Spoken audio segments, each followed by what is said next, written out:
Get the most fucking caricature, like caricature Oh, ass. no, people goddamn, calling the border's gonna be closed down. Then goddamn what? Right. Because this entire thing was manufactured. Because the deployment Right. of this Yep. entire pandemic was designed to do exactly what it did. Yep. Which is why fucking Fauci got a pardon. You're right. Joe Biden manufactured COVID to spare all the Ashkenazi Jews in order to steal the election. My bad. Oh, fuck. You fucking goddamn retard. Where Jackson! Are you from? So when I'm talking about the child, I characterize that as robbing people. Yeah, you called me ignorant when you don't know anything that I'm talking about, and you admitted that, all right? Quite frankly, you need to subscribe to Ringold. Yeah, as far as the topic goes, I would say Trump has been terrible for the people who didn't vote for him, who wanted to go towards a socialist, more society, more, like, free everything kind of. Yeah, I'm definitely not a socialist, but. Okay. Would you consider you agree with democracy then? Are you a communist? Are you big anarchist? Democrat? I'm a Democrat in the sense that I believe in democracy. I'm a big liberal. Okay. I believe in free markets. I believe in democracy. I believe in liberal ideology. I believe in pluralism. What's pluralism? The belief that like everybody is intrinsically equal. Oh, yeah. I mean, I agree. I believe people are equal too. Okay, good. So that's the foundations. So would that be like your argument, like a pluralism as far as the immigration? I'm assuming that you think the immigrants I don't think allowed to stay, or? I don't think pluralism has much to do with immigration, because I generally don't think that the immigration stuff is driven by racism, or like that kind of thing. I think Donald Trump is absolutely anti-democracy and has signaled towards that multiple times. I think he believes in like this theory of a unitary executive, which I think is anti-constitutional and just not good. I do think his immigration policy is really bad, because he likes to exceed his authority, and he likes to do bad faith invocations of emergency powers in order to do a lot of the policy that he wants to do, and doesn't have any actual long-term solution or goal in mind for fixing the border like the Democrats did. Yeah. Like the Democrats did. That's kind of funny. So would you agree with the platform of the Democratic Party? No, not really. I think, like, for instance, Kamala Harris proposing the tax on unrealized capital gains was fucking insane. Really didn't like that. I think they go a little too far on the identity stuff, which granted, so do the Republicans, but I think identity politics genuinely is just stupid. I don't know. I feel like they neglect a lot of economic language and patriotism to appeal to the far left, which isn't good, but I would take a kind of foul, trashy scent over being shot in the balls like a billion times. I mean, honestly, man, you're probably the first reasonable Democrat that I've listened to in a while. I'd be curious about some of the other topics, I guess. How do you feel about the Constitution? Big constitutionalist. Big constitutionalist. Okay, cool. That's the difference. And a lot of the Democrats, hate the Constitution. Or at least that's what it comes down to. They like to use it for rhetoric, but I think Donald Trump hates the Constitution much more than any Democrat I've ever seen. But I think that both sides have misused the Constitution throughout the years, and part of it is because of the rhetoric that they put in. How do you feel about a president being able to put in 150, 200 judges every year? If those vacancies are open, then that's probably the job of the president. I'm pretty sure the president fills vacancies in federal judgeship. I guess that probably most of Biden's appointments were better than the Judge Janine appointment that we just saw. That's fucking crazy, but I'm not familiar with that one in particular. There was a vacancy in the there was a vacancy, I think, in the DC court, and Donald Trump put like a Fox News faux judge lady to be there. One of the ones that was sued by the Dominion in 2020 for spreading so much disinformation about their voting machines that Fox News had to settle out of court in the biggest settlement in American defamation suit history. They did, but are you familiar with the actual case where they didn't actually investigate most of the case? it was like basically they got sued for defamation, but they weren't even allowed to basically pursue the case. Most of the court Well, hearings, because the they judges settled wouldn't out even because hear. they settled out of court. They specifically Yeah, made an eventually, effort to because they not bring couldn't it to get court. That's judges. why they didn't get to investigate. My point is the judges wouldn't hear it. They were most of the judges when it was brought before state judges or federal judges wouldn't hear the cases. For the Dominion defamation case or for the election challenges from Trump? No, for the idea that Dominion had was I don't know what the word basically that it could be manipulated in a sense, not necessarily that Dominion itself had done it, but that the devices could be manipulated, the digital devices. Well, the reason is Computers. that you have to show some sort of demonstrable harm, and you need to show standing in order to bring a case like that. And a lot of the cases, And eventually they did. well, Like a year later, they showed a digital guy down in Florida who not was in really, though. SeaWorld showed. They did though. I mean, there were audits done on the Dominion machines. There was not anything found. All of the lawsuits, the plaintiffs were not able to show standing. They either were suing from a different state or were not able to bring any evidence that any wrongdoing had happened at all, or that any like perceived wrongdoing violated any law. It's just none of the lawsuits were dismissed because they weren't good lawsuits. And I mean, Regardless, even John so Eastman. let me ask you this. Well, real quick, let me put a bow on this. I don't know if you're aware of this, but there's a lawyer that was working for the Trump campaign in 2020. His name was John Eastman. He was basically coming up with this plan that they would submit these other electoral votes and then get the vice president to throw them out. And one of the grounds by which he said that they could do that, get the vice president to throw out the valid election results from the states, is if they have pending lawsuits in the separate states' courts. And he's explicitly said it doesn't matter the merits of these lawsuits; they just have to be pending while the election challenges are, or while the elector challenges are brought up. So that seems to imply to me that the Trump administration didn't really care about winning any of these lawsuits. They just wanted them pending by the time January 6th came around. I mean, they all do that, right? They use every bit of information and everything that ever happens around them for their political gains. Yeah, but this Like, is like I- bad that faith, would- though.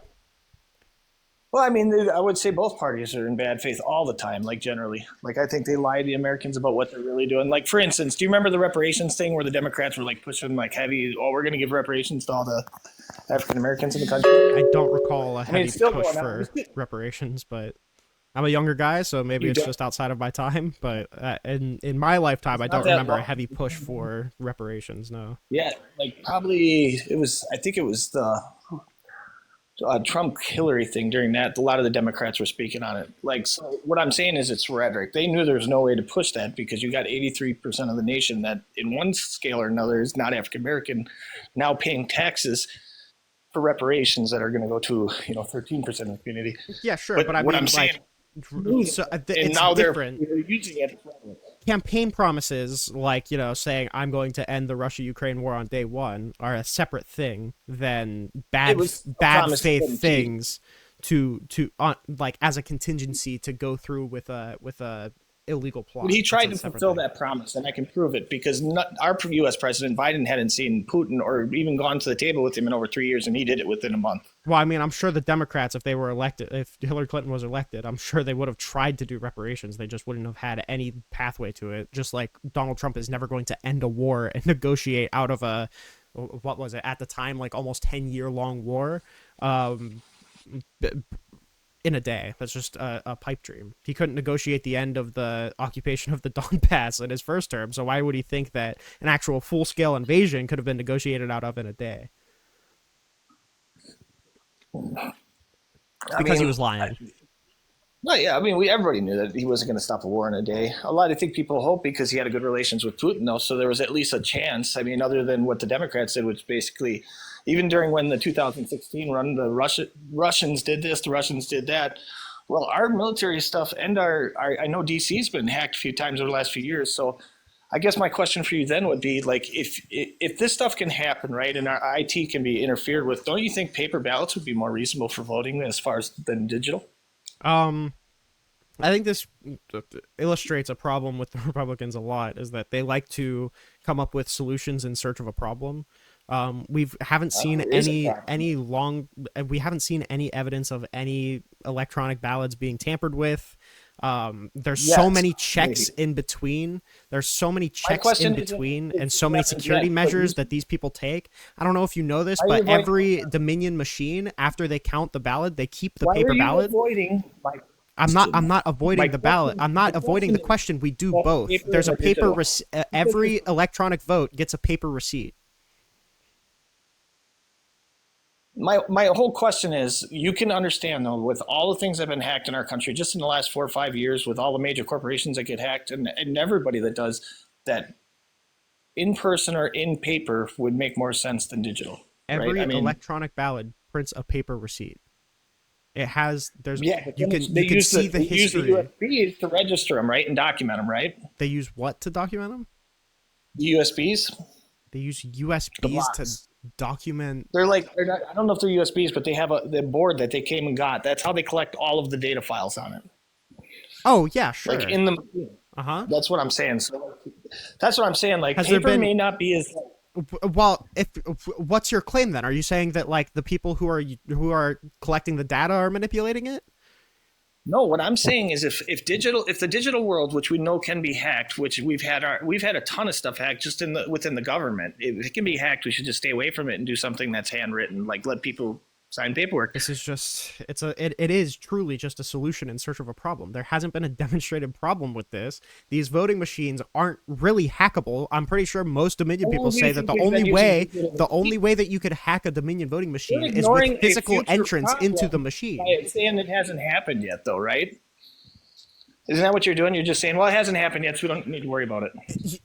If you have to demonstrate that there's a problem, like if we is saw only around. We that haven't- there were hackers, if we saw that there were hackers breaking like getting physical entry into the machines that is required to hack the Dominion machines, then I would say, okay, yeah, maybe we shouldn't be using the Dominion machines right now. Or if there was like a giant lawsuit that found actual impropriety with any of the Dominion machines, I would say, yeah, probably we should move away from the voting Do you machines. believe any There of hasn't our been any greatest demonstrated military problem.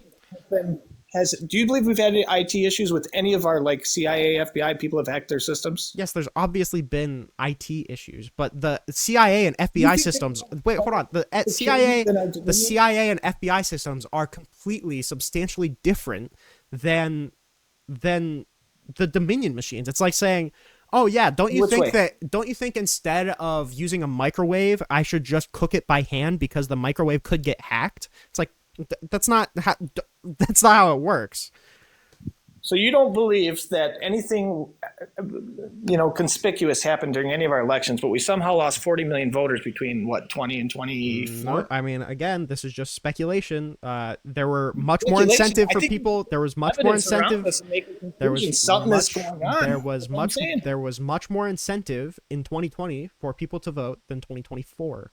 And there was much less. There was much less incentive for Democrats to go out and vote in 2024 because Kamala Harris just wasn't a candidate that a lot of people felt motivated by. It's completely explainable. I don't understand how Republicans can say on one hand that this was a terrible candidate and she ran a historically bad campaign, but they also can't comprehend that less people voted for her. You're telling me people that were freaking out during COVID in 2020 were more likely to run and vote, especially the Democrats who were like, "Oh, the world is falling apart." There was a big spike in a particular kind of voting in 2020. More likely they went and voted in 2020 than they would have gone in 2024 because there was less for them to vote for now. The Democrats voted by mail-in ballot in 2020. They didn't need to leave the house to vote.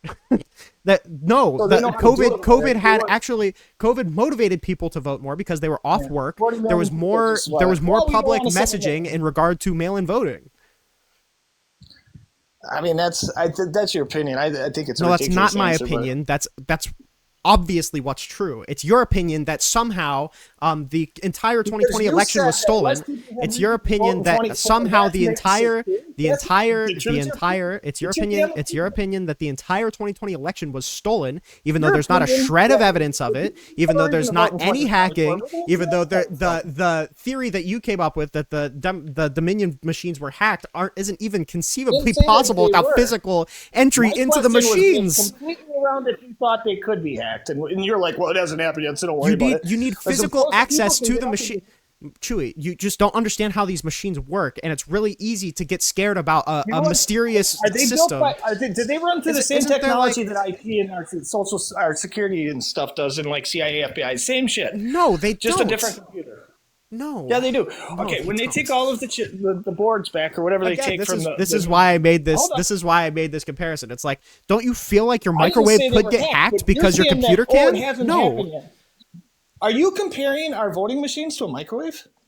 It's my impression that the Dominion voting machines are not these like incredibly high sophistication machines that are connected to the internet. That gather information that's collected after voting. This is exactly what they are. I don't know why you're having a hard time with this. Do you understand that Dominion has come out and said, that collect do you understand, do you understand, do you understand, do you understand, do you understand that Dominion has come out and said, do you understand, do you understand? I'm going to keep repeating myself until you let me ask my question. I'm going to keep asking this, or repeating myself until I get to ask this question. I'm going to keep asking I'm going to keep repeating myself until I get to ask this question. Do you understand that Dominion came out and said that the only way for you to hack this machine is if you had physical access to the back of the machine, and that they print paper trails for the votes that they count through the Dominion machines? Do you understand that? Do you understand Dominion built the machine? Okay, so you're just not going to answer that. I'm just wondering. It's like me saying, "Do you understand my Ford Escort who do you never think, blow a brain?" Who do you think? It's got this special, who do you think understands the machine more? Who do you think understands the machine more? You or you're Dominion? Saying you can plug into the back of the machine, but it could never be hacked? Is that what you're saying? You plug into the back of the machine through physical access to the machine. Okay. So how are they collecting the? That's what I just said. Right. So it can be hacked, obviously, because you can plug into the back with physical access to the machine. Are you not listening? So okay, so you're saying that so they I'm don't saying collect you can't all hack into the machine without physical access to the machine. And if somebody is fucking plugging shit into the voting machine, all of the poll watchers are going to be like, "Oh, hey, that's not normal. We should probably stop this guy from fucking plugging into the machine." You think they had like 24-hour surveillance around the machines right after? While they're voting, yes, that's what poll watchers are. I didn't say while they're voting. I've been talking about after when they were collecting all of the information from them. Yes. That's so you don't what think they are. You don't think anybody could have messed with any digital machine in the future then? Because of that reason. Those are your reasons. I'm just wondering, do you think anybody could mess with these? This is a solution in search of a problem. Unless you think that there's going to be like these fucking cat burglars that Mission Impossible style scale down from the roof and plug something into the back of the thing without ever being detected by the cameras that are monitoring these voting places, and while bypassing the fucking security monitoring. It's insane. Wow, this is ridiculous, buddy. This is ridiculous. All right, bye, buddy. These fucking Tom Cruise is gonna come down Mission Impossible style, scale down from the fucking thing, bypass all the cameras, bypass all of the security, and put this thing in the back of the Dominion voting machine, and then do that across 7 different states to actually have any effect on the fucking election. Okay, bud. For real. You just didn't see it. You just didn't know what was happening. It's a solution in search of a problem, and it's just conspiracy bullshit. It's like, oh well, don't you think it's weird? Don't you think this is strange? Don't you think there's like reason to be concerned? Like maybe Chewie demonstrate was talking anything. About the trillionaires we didn't know about that can hack everything. Don't you think it'd be a problem if right as soon as I walked out of my house, a big anvil fell on my head? Don't you think that would be a problem? Don't you think that we should probably put a giant metal net over top the U.S. so anvils don't come falling on somebody's head? Don't you think don't you think that would be a problem? True. Okay. Well, Trump closed it, man. How did Trump close it? Well, first of all, what does a closed border mean to you? It means a safe country. Is what it means. Do you want them illegals? Like how do you close a border? You are stupid, man. You are sitting here saying stupid shit. I think you might need to take a little more dip before this conversation. I just like how do you close? Well, you're ignorant, how do you close man. a border? What do you do to close a border? The damn border needs to be closed because what do you do to close a border? Like when you close a door, you take the knob and you shut it, right? What do you do to close a border? What do you do to close the border? No, it's not common sense. If it's common sense, then I would know what the fuck you're talking about. So I just want to know. How do you close Let a border? me speak 1 second. And I'll You answer can your only question. you can only speak if it answers the question. Okay. How do I you just close a told border? you to What keep do our you country do, safe, stupid. That's what it means. Closing the dude? border is keeping our. MAGA sending their strongest. What the fuck? What is happening?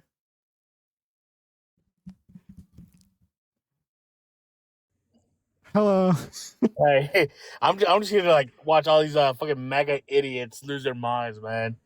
Fucking, Dude, I'm the only one losing my mind, man. I can't do it. it's like literally their two brain cells are fighting over and then second I place. get like the most I get the most fucking caricature like caricature Oh, buddy, ass no, those people goddamn going up here. the border's gonna be closed down. They goddamn what those getting, man? Goddamn it, man! What take it down? Okay, I gotta drop you down, but I love you, buddy. Okay, thank you Man, thanks.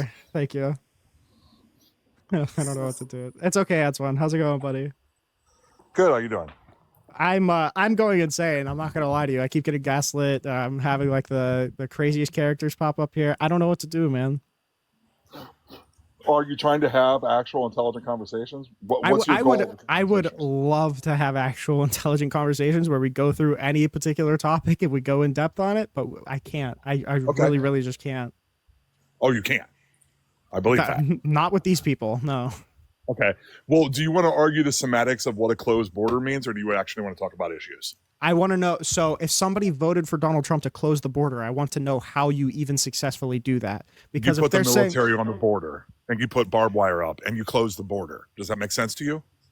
Okay, That's what Trump so did. you said in order to close the border, you close the border. Thank you for the incredibly illustrative definition. Like, so when you say close the border, do So you you're mean going to sit here shut and down? argue about schematics of the border and what the word close means. Semantics is the word, but yes, I want to know what the measure for success is when you're saying this. Okay, so Okay. I just want to know. Here, so let me ask you when you this. say So close the border, do you mean suspend entry, like all entry, or what do you mean? you can't figure it out? Let me ask you this. Since you're When no having a one hard can time give with me a this- definition, no, I can't figure it I out. know. If no one Yeah. knows what the fuck they're know. talking about, if I say, hey, Watch go this. give me that flongle over there. Okay, well, what is a flongle? It's a fucking flongle. It has stuff on it. It's like, okay, like what constitutes a flongle? And they're like, oh, over there, it's a flongle. Give it to me. Like, no, I don't know what that means. I don't know what it means when you say close the border. I need you to tell me what that means. Let me just do this real quick. I'm just going to prove that you're in a cult real quick. What's a woman? Since you're so good at definitions. What's a woman? Continue to run from my question, buddy. What's a closed border? A closed border is exactly what I just said it was. It is the United States What to a not good allow definition. illegal immigration. Closed border is a closed border. When you close the border, you close the border. Thank you, buddy. I think people with penises can chop them off and become girls. Keep thinking about penises, buddy. Black lesbians. Okay. He was keen on weaponizing the Justice Department. Why didn't he do it in his first term? He did do it in his first term. Really? Yes. How did he do that exactly? By trying to fire the attorney general when he refused to lie to the states about finding voter fraud. We talking about Jeff Sessions here? Talking about Jeffrey Clark and Jeffrey Rosen and Richard Donahue. And these were the attorneys general for the state of Georgia? The attorney general for the federal Department of Justice was Jeffrey Rosen. The deputy attorney general was Richard Donahue, and he tried to fire Jeffrey Rosen when he refused to send a letter telling Georgia that they found significant impropriety in their election because the attorney general said we have no reason to believe that. And then Donald Trump tried to fire his attorney general and replace him with a different guy who was not qualified named Jeffrey Clark, who had written the letter and agreed to send the letter. And there's copies of this letter? Yep. Copies of the letter, testimony from Clark, testimony from Donahue. And who is the letter written by? Jeffrey Clark. Saying that they found massive impropriety in Georgia's election. The attorney general said we haven't found that as the Department of Justice. Threatened to fire the attorney general and replace him with the guy who wrote the letter. Do you agree that that would be weaponizing the Department of Justice?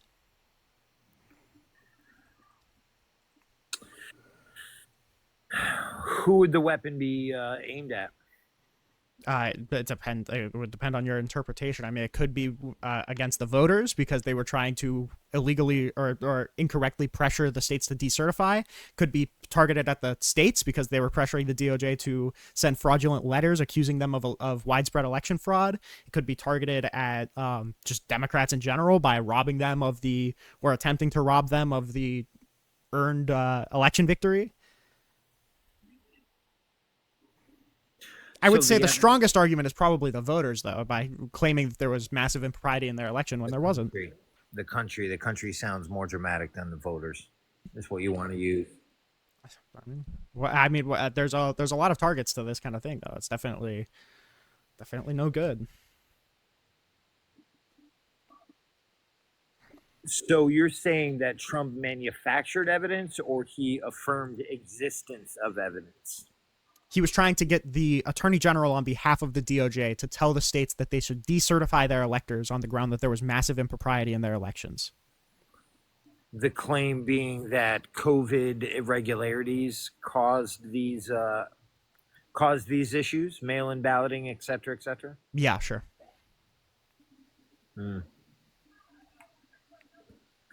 So I suppose anticipate him bringing up those irregularities.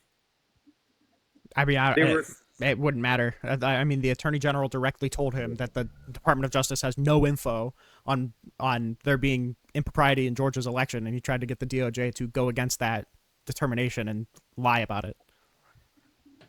Is this the only example of weaponization that you intend to deploy? This is the strongest example. Oof. I don't think there's any arguing it, though. I mean, like, pretty clear. I think it's actually the most clear an example of weaponization that you could possibly get. Well, truth be told, I don't know how I haven't heard of this particular allegation. Yeah, I don't know how you haven't heard of that either. Of the indictments. It's literally in the indictments. It's in the indictments. It's mentioned particularly in the immunity decision. Which indictments? The Trump v. U.S. Page 29. It was also in the J6 report. I mean, this is not niche. This happened. We have a literal PDF scan of the letter. Eric Hirschman testified to this as well. It's niche if you're in an echo chamber, which he is, so makes sense. I mean, there's I understand why Republicans are so scared to bring this up to even. You really don't know who you're talking to. I spend no time in MAGA lives, none. I mean, I'm not shocked that MAGA creators are not bringing this up because it's indefensible. What I'm used to is leftists operating at a high level, and my incredulity comes from the idea that even though I frequent lives with blue team that operate at a high level, I've never heard this argued before. Does that make sense? Have you read the Jack Smith indictments? I've seen portions of the Jack Smith indictment. I haven't read all of it. This individual that you're talking about, what's his name again? The one that quit or was fired? Jeffrey Rosen. He was the former acting attorney general in 2021. Also, you should really read them. Like, it's 45 pages. It's not that long. I think the immunity decision or the immunity filing is more compelling, but it's a lot longer and it's a lot more detail. Can you send it to me, Rignon? Yeah. Give me 1 second. Wait, when you say the immunity ruling, are you talking about the what Jack Smith wrote after that ruling? Yeah, so after the immunity ruling, they basically said, yeah, you know, this needs to be submitted to the judges in order to tell what is an official act and what is not an official act. So Jack Smith basically wrote a giant report on every single piece of evidence that he had in the J6 case and submitted it to the judge, and then the judge publicized it, basically. Oh yeah, I've been listening to the audiobook. Like it's hours long, but it's really good. Yeah. Yeah, the immunity filing, I think, is the strongest piece, or the immunity motion is what I have it titled as. Yeah, but I didn't follow after the immunity ruling. Like I basically stopped. Like I gave up on it. But why did they write that? Like, was it to still try to convict him, or was there another? He wrote that for the judge to determine what was an official act, what was a core act, and what was not protected. And was there a ruling on that, or did Jack Smith ask? I think the case judge? was dismissed before any ruling was given on it. I think that's something that would be determined like right before trial. Yeah, sure. Oh, I sent it to the general chat in the coalition thing. thanks. Yep.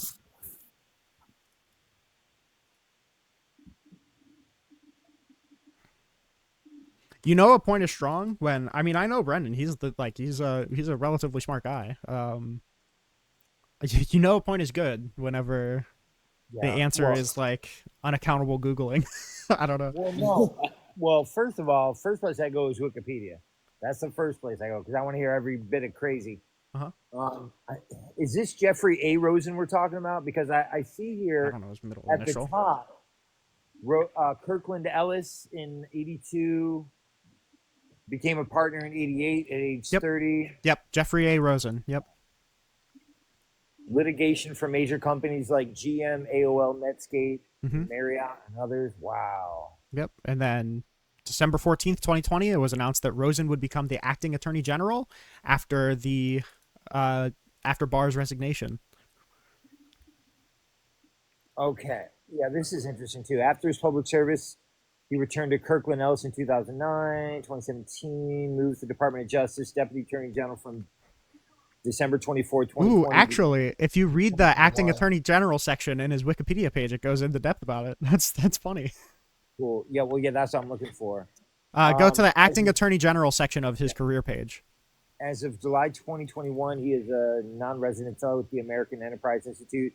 May 2022, he was appointed to chair Virginia's Commission to Combat Anti-Semitism. That's interesting. All right. Yes.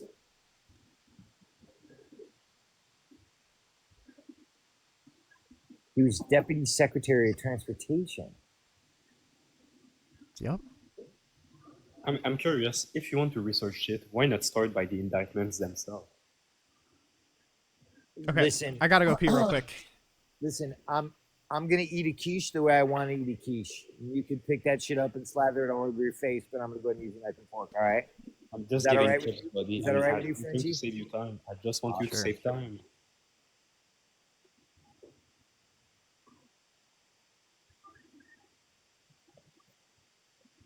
Here we go.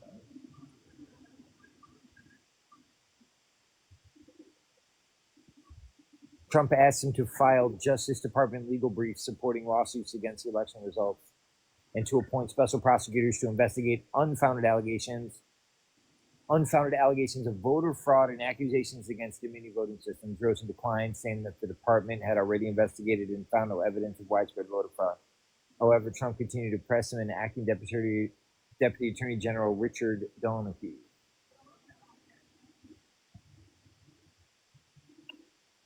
said that Trump called Rosen nearly every day to tell him about claims of voter fraud or improper vote counts. Trump also asked Rosen to appoint special counsel to look into the allegations of voter fraud. Another special counsel to investigate Joe Biden and Hunter Biden. Rosen rejected these requests. Wow. Okay. Anything incriminating found about Jeffrey Rosen, or? Well, I doubt we'd find anything incriminating on Jeffrey Rosen. The point of all of this is to provide any context or additional context, right? Like, say, for example, if Jeffrey Rosen went to work for the University of Pennsylvania, that might be an issue, right? No. Why? Wouldn't it? Wait, why would that be an issue? You're not familiar with the Biden School of International Studies? Okay, why would that change the claim that was in Clark's letter? Well, because if he got a no-show, no-work job at a Biden functionary or shell company after the fact, that would speak volumes, wouldn't it? No. No, it wouldn't. Interesting. No, no matter what, if the attorney general says, "Hey, we didn't find anything showing massive impropriety, and then Donald Trump said, oh, okay, and then fired him, and then replaced him with somebody who would send that letter. There's no universe where that's good. Yeah, there's certainly a lot going on, isn't there? Yeah, okay. This is why I know it's a really good argument, by the way. Again, I mean, yeah, it sounds effective. Well, not only effective, but it's like correct.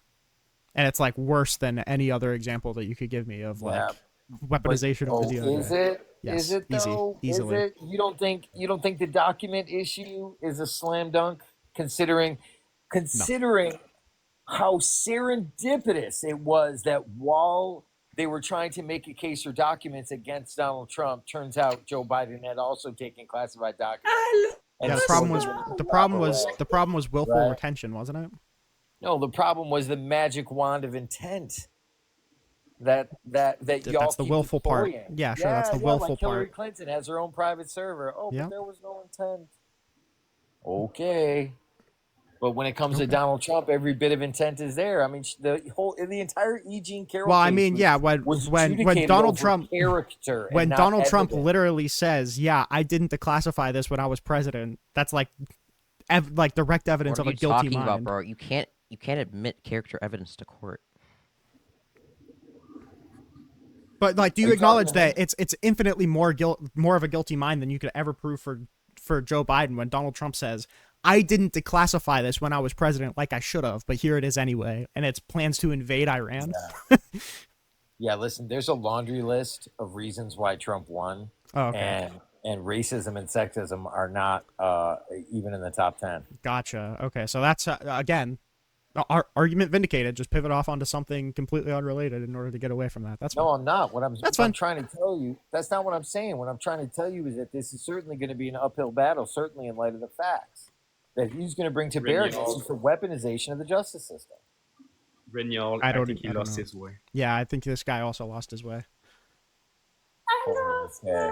Well, you saying I'm brainwashed, right? In a way. Must have been all that positive media coverage he got, huh? I don't know what it was. But the fact is that you're hearing. I can't believe that sailed right over your head. The fact of the matter is you're hearing undisputed facts about Donald Trump, and you're saying, "Oh well, that's funny. He won the election." I mean, it's all about the narrative. Like, okay, yeah, I mean, it's not a narrative. These are facts. It's not a narrative. I'm not painting you a narrative. Okay, what I'm trying to say is that there were obvious irregularities due to the pandemic, and that doesn't matter. That doesn't matter. Irrelevant. Buddy, it does matter. Do you think that the person responsible? Do you think that the person responsible for identifying irregularities is the president? No, of course not. Okay, so why is the president going over the DOJ in order to weaponize their services? Because the president has lots of individuals that he relies on to collect intelligence. Okay, he's not relying on them. He's saying, I know better than you. I'm going to fire you and replace you with somebody who just blanket agrees with me. That's not relying on your cabinet officials. That's the opposite. Don't you suppose if that were the case that those facts would come out after? They did. No, because he refused to act on them. He refused to act on the directives he was given by the commander-in-chief. Doesn't that speak to the culpability of the commander-in-chief? No, it speaks to the intransigence of the deep state. What are you saying the deep state fabricated here? We have the PDF scan of the fucking letter he was trying to get to send. And you tried to and by the way, you tried to character assassinate Rosen and realized that there was nothing bad about him afterwards either.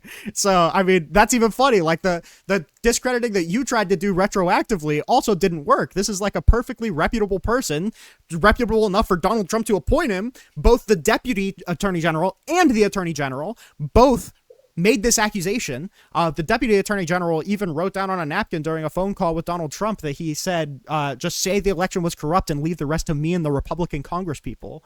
Like, yes, this is obviously an example of weaponization. You tried to character assassinate him, and that didn't work because he's a reputable person. You don't disagree with any of the facts. You just admitted that you don't know any of it. You said, I didn't read the indictment. And all you're doing right now that all of the typical MAGA fail-safes went down, you just say, oh, it was the deep state. It was the deep state. It's somehow manufactured. It's actually pretty crazy. Yeah, there's a top 10 reasons that he won. Yeah, And it's because racism, it's sexism yes, easily been in it's the because top 10. dipshits like you went out to vote for him without knowing anything that he did to our country. Yeah. It's because MAGA people are children and they saw the hot stove and they put their hand on it and they were like, "Oh fuck." And then when the Democrats said, "Hey, maybe you shouldn't put your hand back on that hot stove." They went, "That was 4 years ago." And then you put your hand right back on the fucking hot stove. It's so fucking stupid. Yeah. Why did Fauci get a pardon again? Why did Enrique Tarrio get a pardon? No. Think about it. Why? No, did think about it. Why did Fauci get a Enrique pardon? Tarrio get a pardon? Right. Right. Because this entire thing was manufactured. Because the deployment of this Yep. entire pandemic was designed to do exactly what it did. Yep, Which is why fucking Fauci got a pardon. You're right. Joe listen, Biden manufactured guys COVID got to spare all the caught. Ashkenazi That's Jews what in order happened. to You steal the got election. My bad. Oh fuck. Listen, I forgot all of the evidence for Donald Joe Trump was Biden filling manufacturing stadiums. COVID in order to win the election. Donald This Trump is was just filling stadiums when Joe Biden couldn't fill high school auditoriums. He still lost. Boom! yeah, true. Lost the election too. Yeah, I don't know. Yeah, Joe Biden was inaugurated. Wait, who do you guys think would be a good judge for a political debate? Not this guy. But no, any suggestions actually? Or- Like I would take the fucking time. I don't know if it has that many high profile people in it. I mean, Mojo probably would. No, they won't take Mojo though. That's just like not something that's plausible. Raging to no, she wouldn't do anything on TikTok. Bentley would, but he's kind of like a nobody, and I think he's too sweet. I think he's too sweet of a guy for that.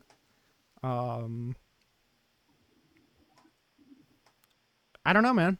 I want to say Tumblr, right? But Tumblr, yeah, he probably would. I want to say, but he had a big falling out with all the conservatives. Now they all hate him. We could get And Minar. they think he's biased. So Let's get Minar to moderate.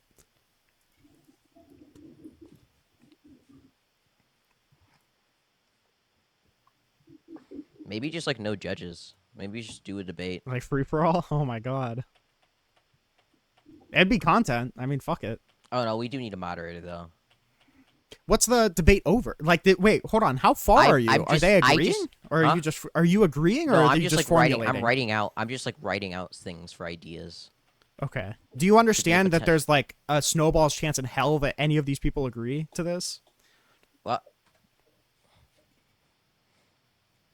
that's why I'm gonna do a public announcement alongside it. Wait, would you all be willing to do a public announcement video? They're not gonna do it. They're not gonna fucking do it anyway. There's no shot any of these people agree to this. They're shameless. You just started college. Do your fucking homework. Like, stop True. wasting I already your did time my on- homework. These conservatives are actually shameless. This person literally came up here and said already that did Joe my Biden invented COVID in order to steal the election. Okay, Yeah, like get your there's fucking there's blue nothing. collar There's no voting. optics. Yeah, There's no yeah, get your optics. fucking blue Again, collar. that is not There's even no close to there's what no I said. optics. Get your wait. There's wait, no I'm sorry. optics. Annoying. Anthony Annoying. Fauci. Nah. No. Oh, sorry, annoying. Anthony Fauci. Fauci. Yeah, my bad. Anthony Fauci invented COVID in order to steal the election. My bad. Yeah, there's no optics, Eco but Health there's no Alliance optics bullet that these people funded won't be the comfortable fucking- biting. Funded the fucking virus through Eco Health Alliance in the Wuhan lab. Of course, you didn't know anything about that, though, right? Oh my fuck. You Why sound did super. Anthony Fauci You get sound a super pardon? smart right now. By the way, Right. You sound Why so did Anthony smart. Fauci get a pardon? Super smart guy. why did Enrique Tarrio get a pardon? Super smart guy. That's what I thought. That's what I thought too. Yep. Okay. Yeah, did Enrico Tarrio kill millions? He plotted the invasion for the insurrection. Yeah, Sure he did. he did. Sure he did. He did. He admitted it. He pled guilty, didn't he? But Wait, you know, Grignol, do you whatever. think you called him smart before? Why did Fauci get a pardon? I mean, he seemed kind of smart beforehand. I didn't realize that. Maybe he just like did 30 sets of Right. hammers to the head. I don't know. Right. No, the point is that you fucks got caught, and now you're coping Yep. with the fact that the guy that's gonna tie it all up like a nice little bow Mhm. is on the cusp of tying it up with a nice little bow. Yep, with his weaponized What he did DOJ that was you rather didn't than- conflict at all. Yep, true. Wait, so Brendan, do you think Fauci made COVID? Do I think Fauci funded C-19 through EcoHealth Alliance to the Wuhan lab? Yeah, I do. I think that's why I lied about it. That's why he destroyed communications to that effect. And it's ultimately why Joe Biden gave him a fucking pardon. That was not my preemptive pardon that stretches back. all of that what is fine and year? dandy. All of that is fine and dandy. That is not my question. Yeah. Oh, it's fine and dandy. Yeah. Do you think, wait. I have a really important question. I have a really important question. The entire country is wise to your bullshit. Very important question. Very important question. Do you think Anthony Fauci made COVID?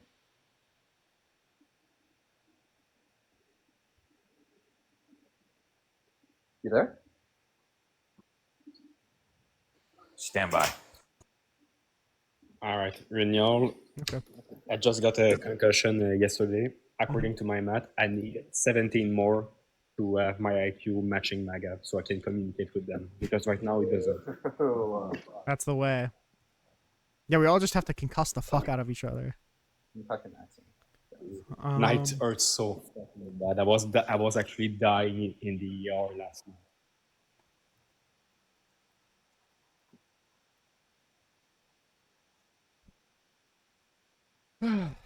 Jeez. I thought this guy was like relatively smart. That's silly. Nah, I remember seeing this guy like just from the profile picture. I just knew he was about to say some dumb shit. The fire yin and yang. What do you mean? This is fucking peak intelligence. Get the okay. Yeah, Grok wants up. Cringy. Yeah, you leftists talk a lot of shit, but I noticed none of you pinch twits have answered my fucking question. What's your question? About Dr. Fauci creating I will answer your COVID. question. What's your question? Damn, I knew you were self-absorbed. Fuck, I asked it 4 times. Why did Fauci get a pardon? Because there was targeted stuff against Hunter Biden. So he said, why let them do it to another person?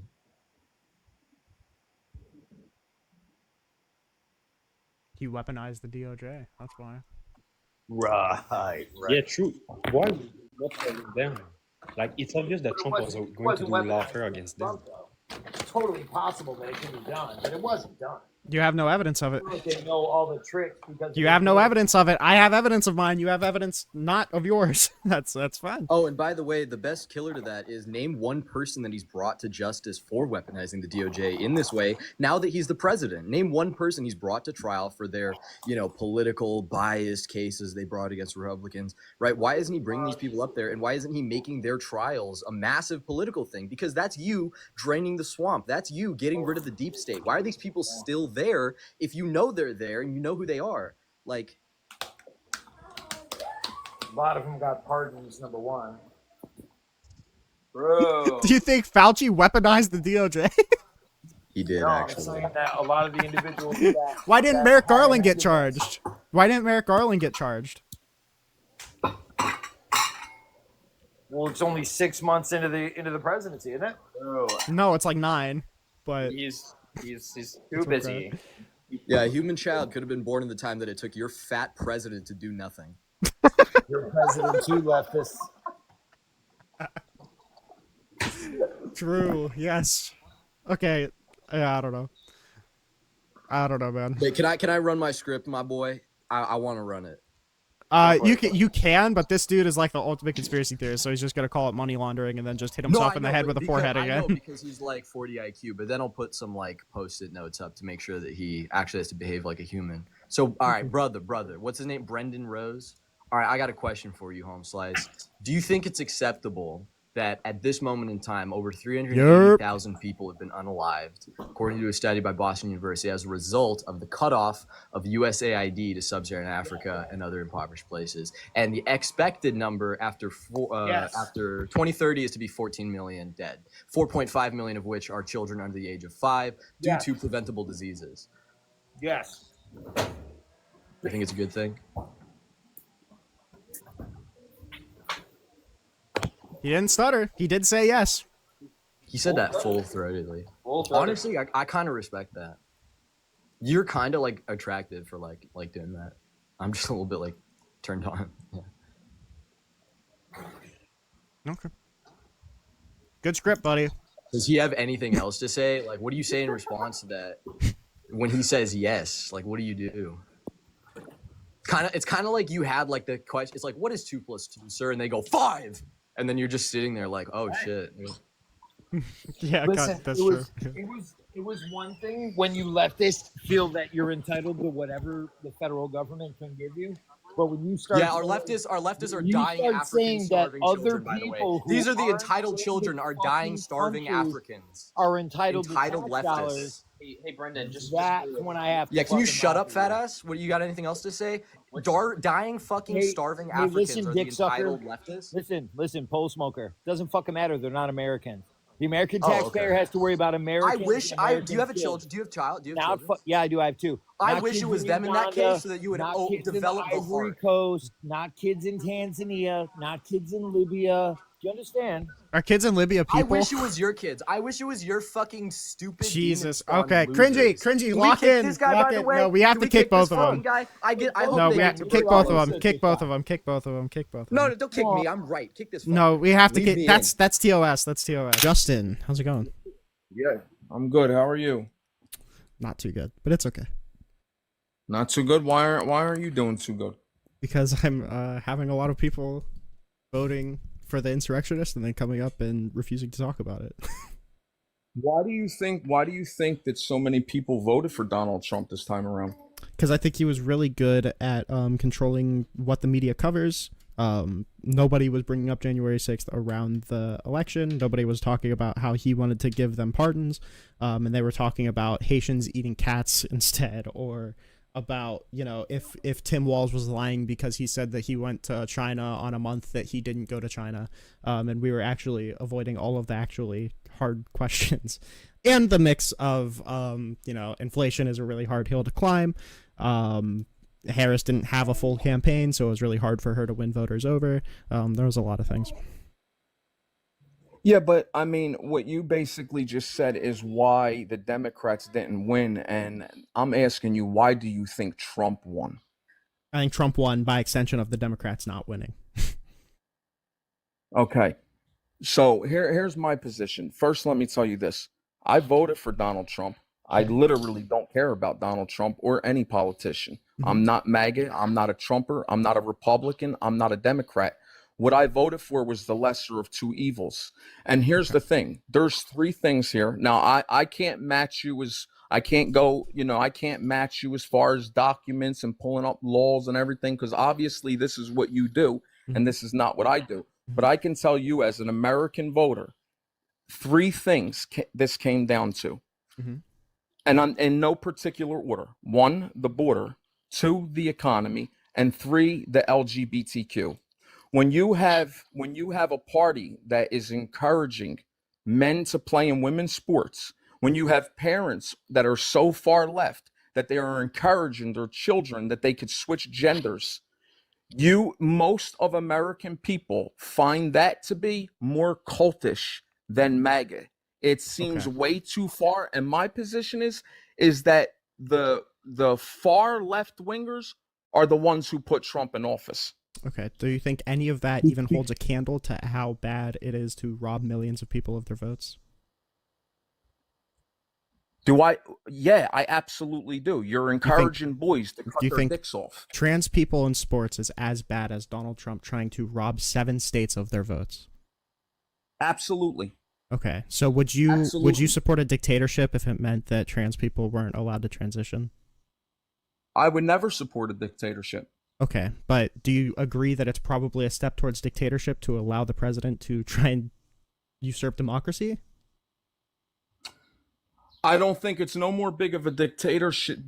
I don't think it's no more bigger of a step towards dictatorship than Joe Biden and his cabinet and the Democrats trying to use the judicial system to stop their opponent from campaigning against them and running for president. Which of the indictments was bad? You mean which one was worse? Which one was bad? Like name one of them that was like bad. On who? I don't understand your question. Any of the 4 indictments against Trump, which one was bad? Like what was bad? I mean, there was a lot more than 4 indictments There wasn't. on Trump. There wasn't. There was 4. Oh no, well then I'm confused. Tell me what those 4 indictments were that you're speaking of. There was 2 for election interference. There was 1 for retention of classified documents and obstruction, and there was 1 for falsifying business records to cover up election interference.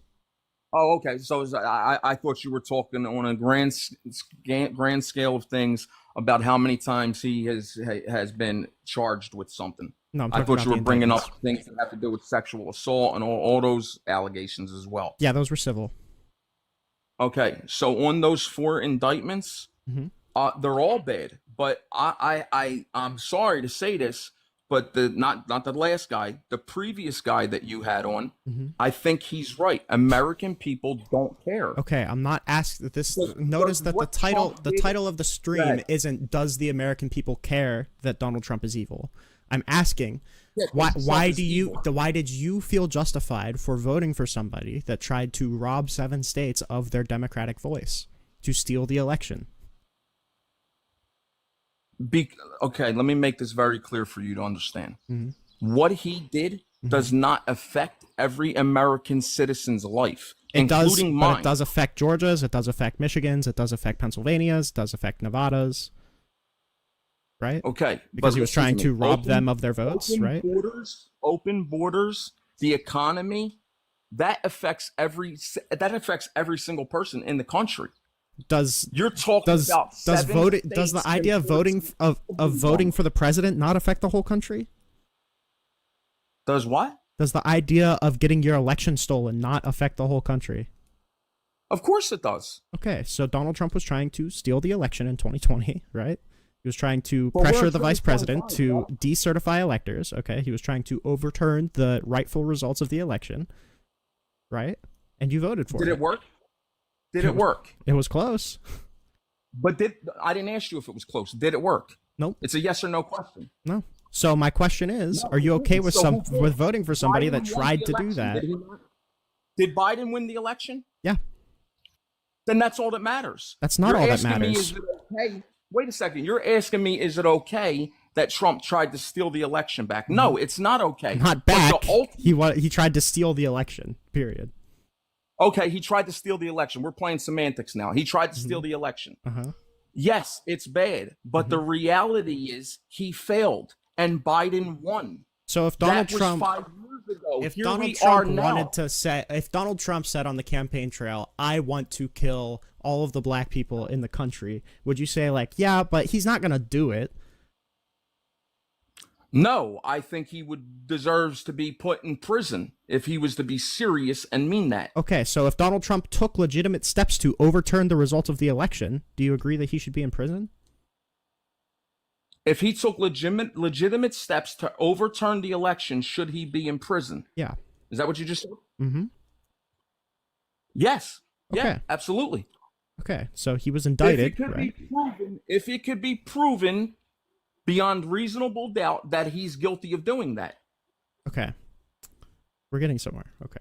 So if Donald Trump... Go ahead. If Donald Trump was asking the vice president to illegally decertify electoral college votes, do you think that that would count as taking steps to overturn the results of the election? Did the vice president testify to that in the Supreme Court? He wouldn't testify to that in the Supreme Court, but yes. I mean, like we literally have public correspondence from Trump to Pence trying to do that. Can you provide that information? Can you provide that link, that information, that proof? So I can't put links in the. Did you hear Mike Pence say that Donald Trump did that? Well, Mike Pence said that Donald Trump was asking him to put him in front of the Constitution. That's a direct quote from Vice President Pence. Okay, but that's not the same thing you just said. This was a tweet on January 6th at 1 a.m. He tweeted, "If the vice president, Mike Pence, comes through for us, we will win the presidency. Many states want to decertify the mistakes they made in certifying incorrect and fraudulent numbers in a process not approved by their state legislatures. Mike can send it back." So that's a direct call for Mike Pence to decertify election results. Okay. So, and he tweeted that publicly. So that's a concrete step towards asking him to overturn the results of the election, right? I Like, wouldn't say literally it's concrete. publicly I would doing say it? it's he said, she said. No, it's not he said, she said. It's Trump tweeted, and then we accurately read the thing that he tweeted. No, you just read what Mike Pence tweeted. No, that's what Donald Trump tweeted at 1 a.m. Okay, I'm sorry. Read it again to me then. I was confused. Yeah, no problem. I apologize. If Vice President Mike Pence comes through for us, we will win the presidency. Many states want to decertify the mistakes they made in certifying incorrect and even fraudulent numbers in a process not approved by their state legislatures. Mike can send it back. I don't think there's nothing wrong with that tweet. It is Trump publicly asking Mike Pence to decertify the election results, right? I don't think there was anything that you just said that would require a question mark at the end of that. That sounded like a statement. Yes, that sounded like a statement telling Mike Pence Mike to Pence decertify the able to election do results, such right? and such. We can win this election. Yeah, and such and such was That's decertify what it the sounds election like. results, right? That's exactly what it sounds like. When you say Mike Pence Yeah, to that's what it do sounds such like. and such, he said it means decertify election results, right? Right, that's what it sounds like. Okay. It's exactly what it sounds like. So, but I don't know for certain that that's what it meant. he And I literally don't says think anybody does. I don't think it's all speculation. many states want to decertify. That's what he said. Is there any truth? Was there any truth to that? No. And Did not many states want to decertify? No. And not only that, but like decertifying electors after they're certified through the vice president would violate the Electoral Count Act. All right, but let me ask you this. Here's what I don't understand. Mhm. I can understand how this would be such a problem for you and anybody else, right? Mhm. If Donald Trump won that election, Mhm. but he lost. Yeah, but he it was tried, according to you and according to millions of people, he cheated his way to lose anyway. Yeah, All so he did was cheat to fail. So in the grand scheme of things, it did nothing for him. the reason it's important is that this person was trying to pressure as many people as he could to steal the election, and then we just voted him back into the most powerful position in the United States. That he was trying to rob 7 states of their votes just because they voted against him, and now he is in the top position of the country again, and he escaped all punishment for it, just because he was the president. And now he pardoned all of the people who tried to use violence to try and overturn the results of the election, and is now talking about giving them compensation. Okay. Let me ask you a question. Mm-hmm. Seriously, I want you to be objective right now to your audience. Yep. Do you think that Donald Trump is the only political criminal? No. Do you think he's the only one who lies to the American people and is out for power and greed alone? No. Do you think it exists on the opposite side as well? Yes. I mean, we Do you have think evidence it's of that with highly Eric more Adams. for Trump than anybody else? One more time? Do you think that Trump's political crimes, or I'm using that for a lack of better words. Uh-huh. Do you think that it makes him worse than the other politicians? Yes. Okay, so how about Joe Biden pardoning his son? Okay. So What do you think pardoning- about that? I think it was bad, but pardoning someone over novel gun charges is different from pardoning insurrectionists who tried to overturn the results of the election for you. It's a separate thing. How did the insurrection try and turn over the election? Because on January They 6th, stormed the Capitol. That's not going to turn over an election. so what was happening in the Capitol was the certification of the election. So they were trying to storm into the Capitol to try and pressure Mike Pence to overturn the results of the election, like Donald Trump was asking him to do. Okay, so you think that you think it's okay then? Is that what I'm getting? You think that what Biden did is okay? No. Pardoning his son. No, I think it was bad. You're just saying that one is worse. Yes. Like much worse, Right. like significantly worse. Okay, but here's my so let me ask you this. Why does one have to be worse? Why can't they just both be crimes and both be charged for it? Why aren't you making any complaints on both sides? Like, because why aren't you complaining about Biden doing that and what Trump did? Because Donald Trump is the president. Like, Joe Biden doesn't have political power right now. Donald Trump does. Okay, but Donald Trump didn't have political power in 2020, and you still held on. He was the president. Okay, 2021. He lost the election in 2020. Correct, but he held office until January 20th. So even when January 6th happened, he was the president. Right. Okay. So I don't know like exactly where we're going with this. I think I'm just gonna say this. You're what you have posted up here is that Trump is evil. And this is what I will say. I have no proof that Donald Trump is not evil. None at all. Okay. I don't agree with everything that he does. Okay. I agree that coming into this country illegally is a crime and you should be deported. Do I think he's handling everything right as far as due process goes? No. Do I think that he's handling things perfectly when it comes to the tariffs? No. I think that other countries deserve those tariffs because they put tariffs on us. But I think that basically us American people, you included, that we are basically choosing the lesser of two evils when we vote. There's no one good that we're voting for. I agree. But when we're looking at the lesser of two evils right now, we're looking at somebody who believes that trans people exist. And then the other one is someone who tried to rob 7 states of their votes and then pardoned all of the people who attacked police officers to do it. Like, we're talking about 2 wildly different things in scope. Like, it's like saying, like, who do you want to babysit your daughter? Someone who stole $20 from you or somebody who is a child rapist? And you're like, well, both somebody were bad. Somebody who rolled $20 from me. Absolutely. Yeah. Right now, it feels like what we're doing is saying, like, well, both were bad and both were illegal because this person stole something from me. So, I mean, either choice is probably going to be, whatever at the end of the day. But Donald Trump's was way worse and, like, way uniquely worse. Like, the last time that an assault on our democracy like this happened was... when was the Electoral Count Act passed? Like the 1800s. Right. Do you do you want to see Donald Trump succeed?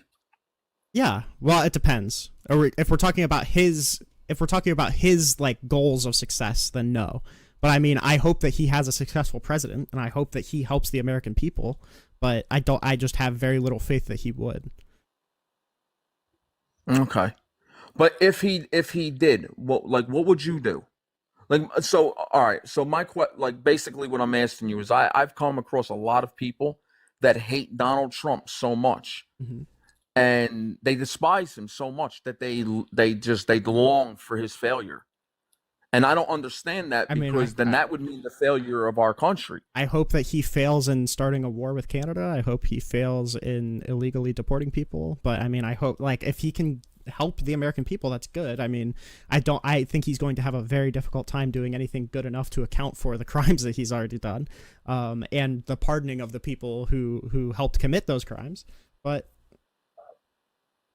I mean, it'd be nice if he could.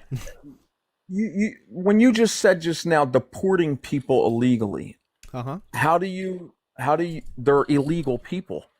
How is it illegal to deport them when they're illegal themselves? So let's look at the Abrigio Garcia case, where he had an explicit withholding of removal, which meant that we could not deport him back to El Salvador because he faced reasonable, or he had a reasonable threat of retribution if he was deported back to El Salvador. And then we deported him back to El Salvador anyway. And then the administration admitted that it was an administrative error. But now that he's in El Salvador, there's not much that we can do. And they just kind of threw their hands up.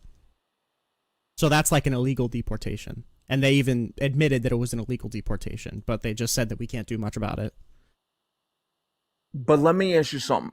Do you think that falls on the current administration? Yes. All right, let me tell you why I disagree with you. I understand that it's on them. They're in charge, right? But here's what I'm going to say as far as why I think it falls on the current administration. Because if they didn't let, I don't know, 20 million illegal immigrants in here in this last 4 years, maybe somebody like who you just mentioned, I'm not even sure the guy's name. Yeah. But maybe that guy who you just mentioned wouldn't have fell through the cracks like that. Well, he and didn't got fall through the deported cracks. when he belonged to believe when he deserved to be here. They didn't fall through the cracks. He was picked up by ICE while he was driving his autistic son home from his grandparents' house. He was picked up from ICE and he was deported in 3 days. That's not falling through the cracks. No. Maybe I chose the wrong words. What I mean is that he basically got mixed in with a bunch of all illegals. And his situation wasn't handled properly. That doesn't mean it's justification. And when I say illegal, I didn't say it's justified. I'm not justifying it. What I'm saying is I believe that it's not the current administration's fault. well, I think that's that a justification. What I'm saying is it's on justification on behalf of the previous administration in my eyes, because I feel like they basically gave the current administration, as far as illegal immigration goes, this giant clusterfuck to deal with. Well, right now, you're basically making a blanket that Donald Trump could never be held accountable for any of the deportations that he does because Joe Biden gave him a bad situation. That's like I don't buy that. Like, it feels like if Donald Trump was like lining them up and like one of them accidentally died because of an ICE person, shooting them, you'd say like, well, there's so many that they need to save time where they can. Like, it feels like we're going to use this excuse to walk off of any bad thing that Donald Trump can do immigration wise. No, I don't think that's the case at all. And I do think that everybody should be held accountable, especially when you're in a position of power. I'm just stating that I think the responsibility or the cause falls on the previous administration. So but here's my question. Current administration, Before he deserves to be held accountable for it. Yeah, before we move on. So this person was illegally deported. The administration conceded that he was illegally deported. But now they're saying that they have no obligation to facilitate his return because we think that he's a gang member. How is it holding them accountable for an illegal deportation to say that it was actually Joe Biden's fault anyway? What's this guy's name again? Abrigio Garcia. Abrigio Garcia? And like he's driving his Kilmar autistic Abrigio Garcia, I think. How long ago did this happen? Last month. Roughly. Last month. All right, so I'm gonna be fair and say this. I'm gonna have to look into this more because you have way more information on this specific case than I do. Well, if you're telling me they're accusing him being a gang member, or a criminal or whatever they're accused, I need to hear both sides. Right now, I'm only hearing yours. Okay. Well, I mean, regardless of whatever the other side says, they already admitted in court that it was an administrative error that they deported him. So he had no grounds to be deported, and now they're refusing to facilitate his return. Well, then that's totally fucked up, and then he should have the current administration has the responsibility to fix that error and help him get back to his family. Do you think that it's kind of evil for them to say that we shouldn't be facilitating his return? Yeah. Yes. Okay. I'm yes. glad we can agree there. Yes. Can I ask you a similar question now? Yeah, sure. Do you think it's evil to encourage people that they can change their gender? No. I don't based think on it's feelings. evil. You don't think so? No. And I would also reject the framing. So let me get this understood. So if I have a boy, mm-hmm. if I'm a father and I have a boy, mm-hmm. but all this time, me and my wife, we wanted a girl, mm-hmm. and I start to encourage my son that he was supposed to be a girl and dress him in girl clothes, and then I go ahead and try to encourage him to believe he's a girl. You don't think I would be an evil person, an evil parent? That would be evil, yes. But that's no. I reject that. That's what's you don't happening. Think that's right now. taking place in this country? It may in a couple cases, and in those cases it would be evil, yes. But in most cases, I think in order to facilitate any start to the transition process, you need the consent of the children, the parents, and the doctor or physician that you're seeing. So it's not just going to be, oh, the dad wanted a girl, so he starts conditioning the child to be a girl, and then everyone's just going to go along with that. So you don't think the only person that should have a say so in it is that child when that child turns into an adult at 18 years old? I mean, it just depends. Like, I don't feel comfortable making a blanket statement like that, because like when you're refusing to give these people gender affirming care, in some cases, if they have gender dysphoria, that's going to like wildly up their suicidality, and that feels like kind of a bad thing to allow. Now I'm not saying that we should just be able to snap our fingers and then like this kid's trans or whatever. I think that's probably bad too, and I think that anybody arguing for that's probably bad. But to act like it's as simple as the dad said that he wanted a girl, so he's just going to make his kid a girl, is maybe represents like 20 cases in all of American history. But listen, you can't go. Somebody can't go into a bar and buy an alcoholic drink until they're 21. You can't go into a store and buy a pack of cigarettes until you're 18. Mm-hmm. We as society in this country believe that you have to be a certain age of consent for sex. You have to be a certain age to buy alcohol. You have to be a certain age to buy a pack of cigarettes. Mm-hmm. But all of a sudden, when it comes to actually changing your physical, who you are, who you were born as, the age doesn't matter. Well, I'm not saying that the age doesn't matter. Like, we shouldn't be doing this for 4-year-olds, but like, it's just complicated. Like, there's a reason that we draw the line for driving at 16 and, you know, drinking alcohol at 18 and signing up for the military at 18. Like, there's different things that the psychiatrists and psychologists agree are appropriate for different ages. And there's not, like, I disagree with anybody going through any sort of gender affirming care without any, like, you know, long-term like doctor's visits or whatever. But to say that I know better or the state knows better than the parents or the kids and the doctor just feels kind of, you know, not right to me. Now, obviously, there are some crazy shit that happens, obviously, and there are some people that, you know, take the trans stuff too far, quote unquote. I probably don't support trans women in sports or in women's sports, but first of all, I reject that this is like a big issue. And the fact that we have like illegal deportations, like a death camp going on at CCOT, you know, an insurrectionist in office talking about paying them money. I don't feel like trans women in women's sports is that big of a deal in comparison to all of that. And I also feel like I don't have the right to say that I know better what's better for this child than their parents, the child, and the doctors. Okay, listen. Look, regardless of what your stance is, this is what I believe. Mm-hmm. I believe that we're all created with logic and common sense.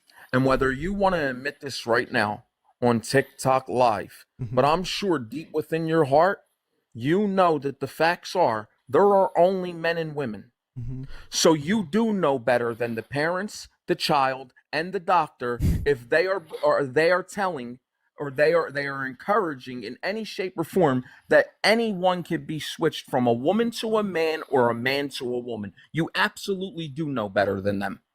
And that's exactly why Trump is in office right now. I mean, you can say that we were all went so far with this type shit that the whole country voted red up and down the board because we got sick of it. Trans people is not, like, if you look at the exit polling, trans people is not one of the main reasons that people voted for Trump, first of all. Second of all, you can say that we were born with logic, but you're not using logic in order to get to this. Like, if we take the argument that you just made logically, you could make it for anything ever. Like, I can say, in your heart of hearts, we all know, and you know too, that the grass outside is actually purple. And if anybody else tells you otherwise, they're just brainwashed. So you do know better than the scientists, you do know better than the doctors, and you do know better than all of the, you know, people who study the environment, because you in your heart of hearts know, even if you don't want to admit it, that the grass is purple. Like, that's not a solid argument. You're talking about perception, bro, and I'm talking about the facts. The facts are that you have two things hanging. Yeah, and I'm talking about the facts too. I'm talking about the fact that grass is purple. You can't change that, bro. Yeah, and you can't change the fact that the grass is purple. But that's perception. That is somebody perceiving that the grass is purple. This is the point that I'm making. Like, your argument right now is not one of logic. What's hanging between your legs is a fact. That's like, true. what do you? How do you compare the two? Nobody's perceiving. You don't look in the mirror and perceive that you have a dick and balls hanging. It's an absolute fact. If I say the grass is purple, that's me perceiving something. That's not a fact. At the end of the day, everything is perception. Like, your eyes could be lying to you. But, I mean, we're getting into philosophy that doesn't matter. Well, then I guess you should try and finger your ball sack then if your eyes are lying to you. See how it works out. Okay. I mean, that's what you should go for. And then you go tell the doctor how it worked out for you. Okay. Well, I mean, so okay. I mean, I'm glad that that's the reason that we voted for an insurrectionist. I don't know. I that just feels super unconvincing to me. I encourage that you look into the case of Kilmar Abruzio Garcia. I encourage you to look into the Jack Smith indictment. But if there's one more thing you want to say, you can. I got to move on to the next person. No, go ahead. Move on to the next person, man. Have a good day. All right, you too. Hey, how are you? You know.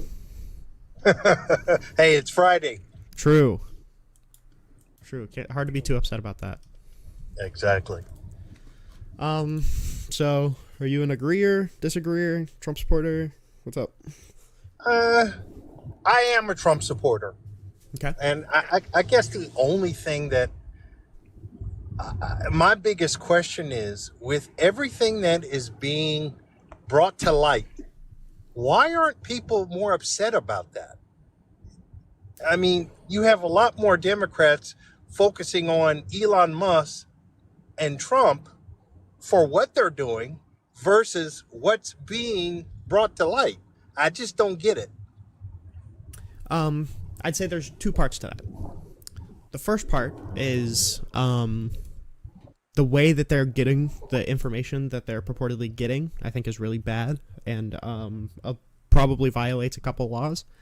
I don't think we want to normalize like huge government overreach to find illegal information. I don't think we want to normalize violating the law to find violations of or alleged violations of other laws.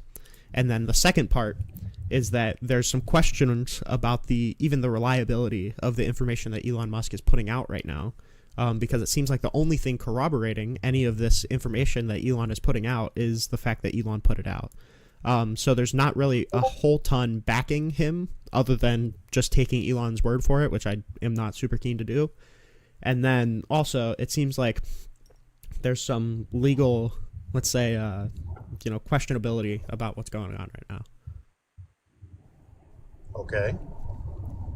So in the same way that like, if the government were to put a camera in my brain, so he could see everything that I was doing, and then prosecute me if I was doing a bunch of illegal actions, we would probably say like, yeah, but we don't want the government putting chips in our brains to find that out. We don't want like huge government overreach, like violating laws that are put there to prevent corruption, to find corruption. Well, you have an unconditional president. This guy's he's not a politician. He's a businessman. Both of them. And I think that because for so long, this has been the norm of everything and everybody just accepting things the way they are, you have to step out of the box to bring that corruption to light. Well, do you think the box that they have to step out of is like criminal law or like the statutes that hold their power? I think that the people are hiding and using the statutes to take advantage of us. But wait, can you answer that question? Do you think that it's permissible to let the president basically ignore criminal statutes that hold his power because he wants to find corruption? No, I think that is stepping over the line. But you have to look at the big picture. You kind of have to look at the big picture, but at the same time, I don't want to violate all of the laws that bind our president in order to find the big picture. Especially when there's like constitutionally permissible ways to go about this, and they are just not following those. But those ways are just not working. It seems like historically, every other president before him, and there have been videos and documents to state this, to justify it, they have said, we need to weed out the corruption, we need to cut down on spending, we need to do this and that. But it's all just smoke. They've never done it. Well, the reason is because the people vote in all of the people in Congress and the people vote in the president.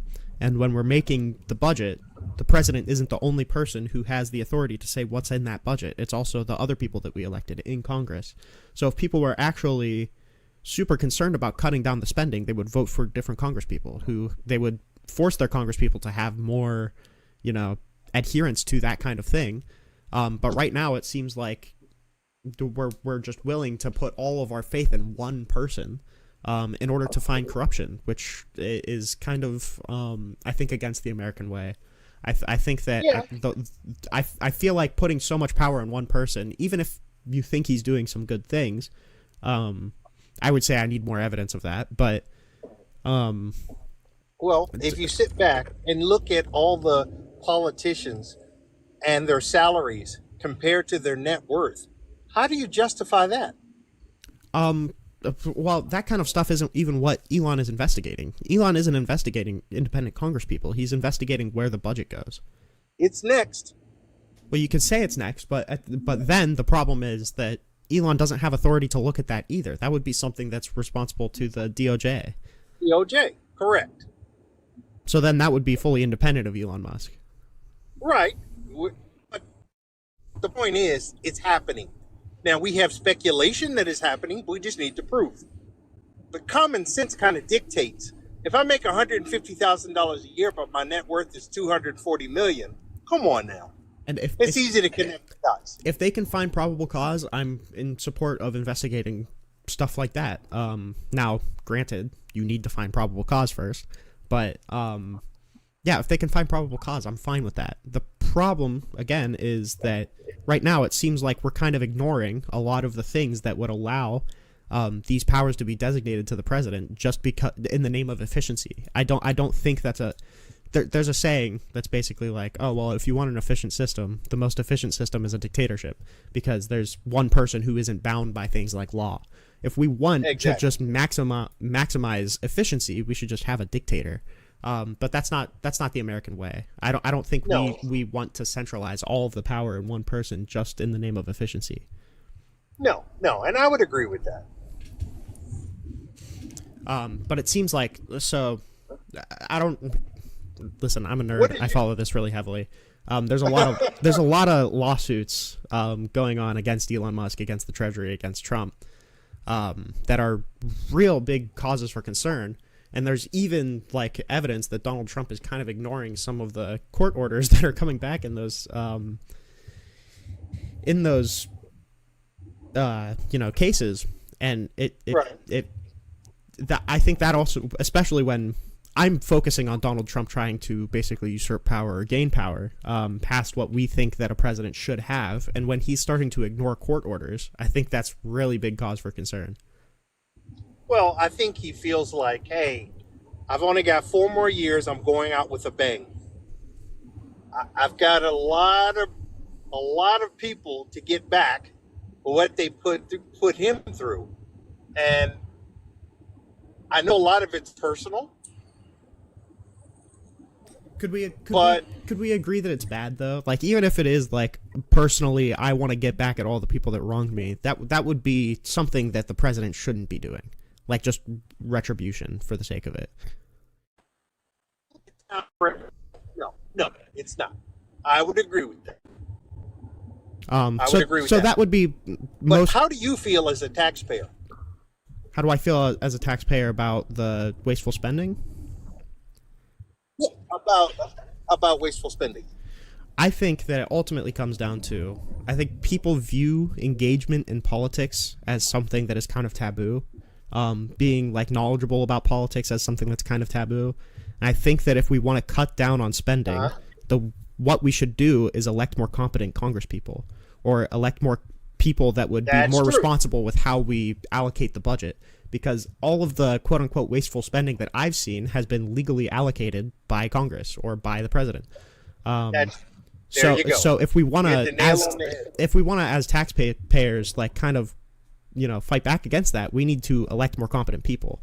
But I don't think the answer is basically installing an authoritarian to, cut all of the wasteful spending unilaterally and set the precedent that that's an okay thing for an okay way for American democracy to function.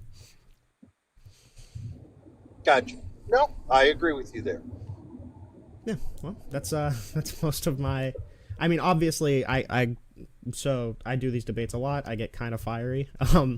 I think there's a little bit more to it than that. I think Trump is like a pretty big threat to the way that we function. I think he has been since at least 2020.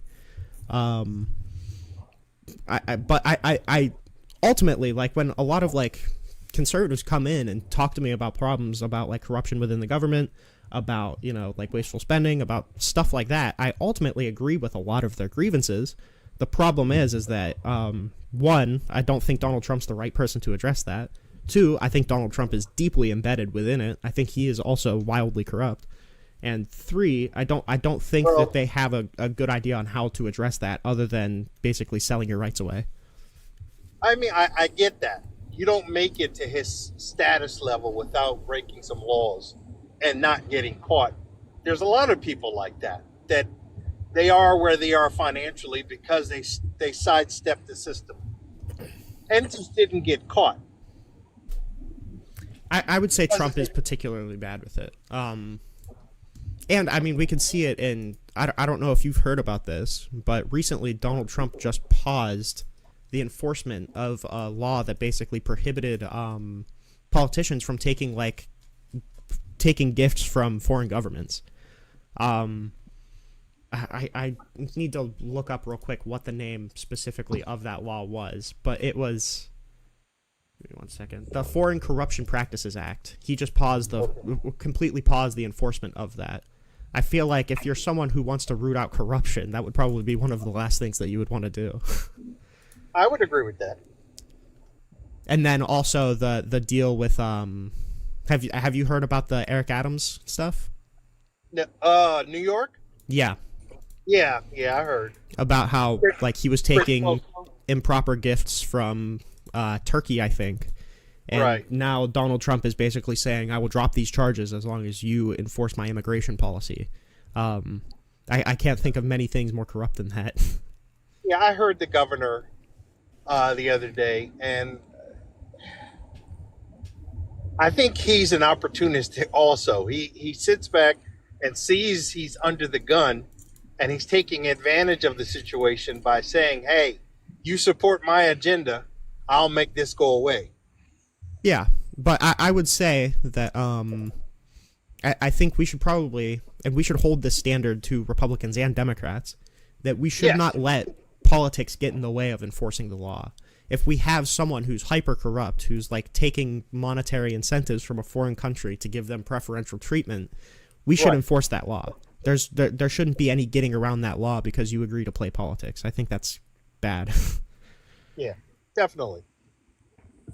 How do you feel about our government spending $700 a night on a hotel for illegal immigrants? I never looked into that. If I'm being honest, my skeptic brain tells me there's probably a little more to it than that, or that it probably wasn't for like just normal illegal immigrants. But I'd have to see. That's something that I don't want to comment on because I never looked into it. Okay.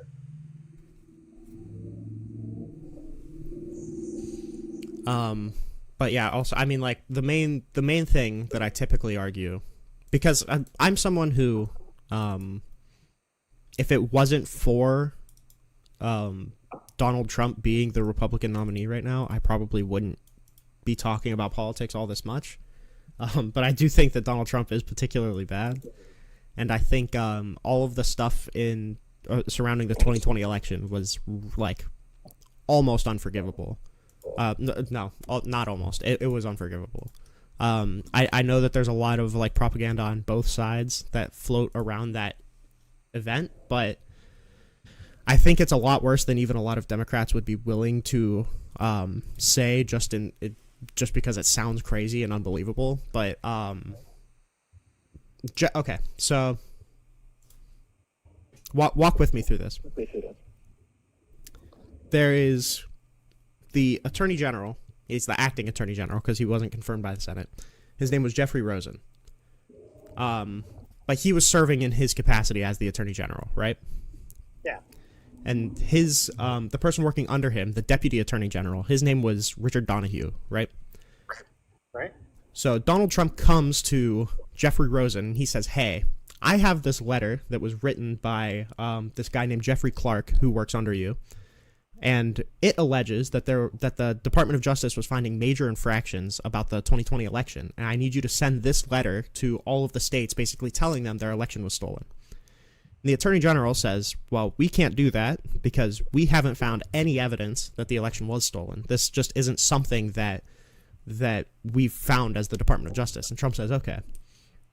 He asked them to send the letter a couple more times. And keep in mind also, Rosen and Donahue are appointments from Donald Trump. Donald Trump put them in this position. He asked them to send the letter a couple more times, and they say no. And then what Donald Trump does is he says, "Okay, Rosen, I am going to fire you. You are fired. And I'm going to put Jeffrey Clark in your place so he will send this letter." And then the only reason that never happened was because half of the Department of Justice threatened to quit if Jeffrey Rosen was fired and Jeffrey Clark was put as the Attorney General. So basically what this was Donald Trump asking the Attorney General to say things that they had no evidence to confirm to the states in order to get them to overturn their election results. And when he wouldn't agree to do that, he tried to replace him with somebody else who would. I think that shows unique dishonesty. I think that shows a pretty wild level of corruption. Randall, I'll invite you. I think something like that is pretty unforgivably bad.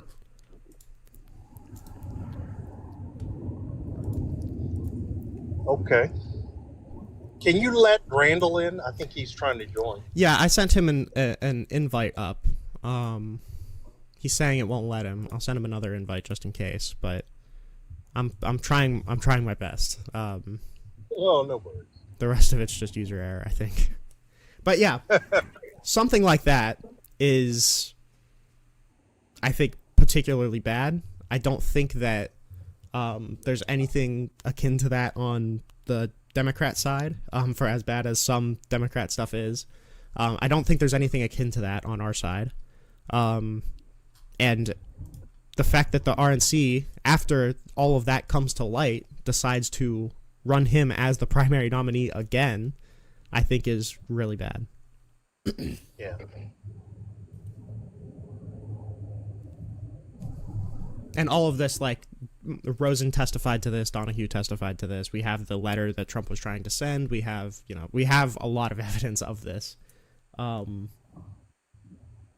Yeah, that when I heard about that, I had thought that it wasn't true just because of how unbelievable it was, but then I started looking into all of the stuff surrounding it, and the pieces fell into place, and it was insane.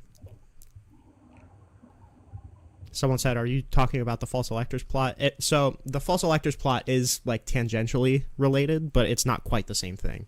I'm talking about the Attorney General letter, which goes hand in hand. It's all a conspiracy, but not conspiracy as in it's not true, but conspiracy as in it's like a coordinated plot.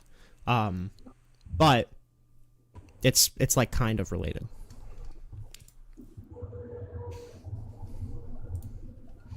And obviously, like, I wouldn't expect you to, have a concrete opinion on that yet because it's just my word. But I would recommend you look into that. If you look up Jeffrey Rosen, Jeffrey Clark, you should get like a plethora of things to look into. I would say that that's something, especially if you are concerned about corruption. I would highly advise you look into that.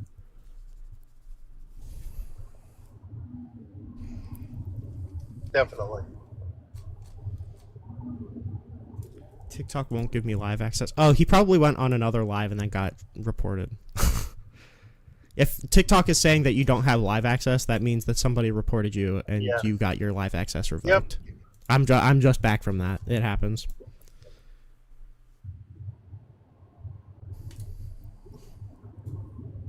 How can I join? You can't. You just have to wait for your restrictions to be lifted. I wish you could. Listen, I go live a lot. I just got off of a week or two suspension. He has one person. He's following one person that has no followers. Oh yeah, that probably wouldn't be good either. Well, either way, it's good talking to you. Yeah, it was good talking to you too. Try to have a great weekend, bro. Yeah, you too. All right. I am the good faith hat. The good faith hat is working. I need to. Todd. Oh, sorry. How's it going, buddy? Are you going to name call me, or are we going to have an intelligent conversation? Are you going to mute me? Well, I have to see how it goes. I mean, it seems that every liberal podcast, once you answer a question, or you get a question you don't like, there's a bunch of name calling. So, am I going to waste my time, or are we going to have an intelligent conversation? We'll have an intelligent conversation as long as you actually engage with the things that I have to say. Sure, and if you ask a question that could be answered directly instead of a setup question, I'd be happy to do so. Okay. I have a feeling that you're going to call a lot of direct questions, setup questions, but that's okay. Well, Why did you vote for Trump, buddy? Why'd you vote for Trump, buddy? Because he's done almost everything that he said he was going to do. First of all, like what? And second of all, why is it good? Like, I'm not interested in following promises. Closing the border so that with the most protected border since we've had in the last 20 years. So what do you mean by close the border? Like, what has he done to close the border? He is a record high of not allowing illegal aliens to cross the border with dangerous drugs like fentanyl that kill our kids, kill Americans. And wasn't there more seizures of like those dangerous drugs under Biden in 2024? I'm sorry, repeat that. Wasn't there more drugs seized at the border under Joe Biden in 2024?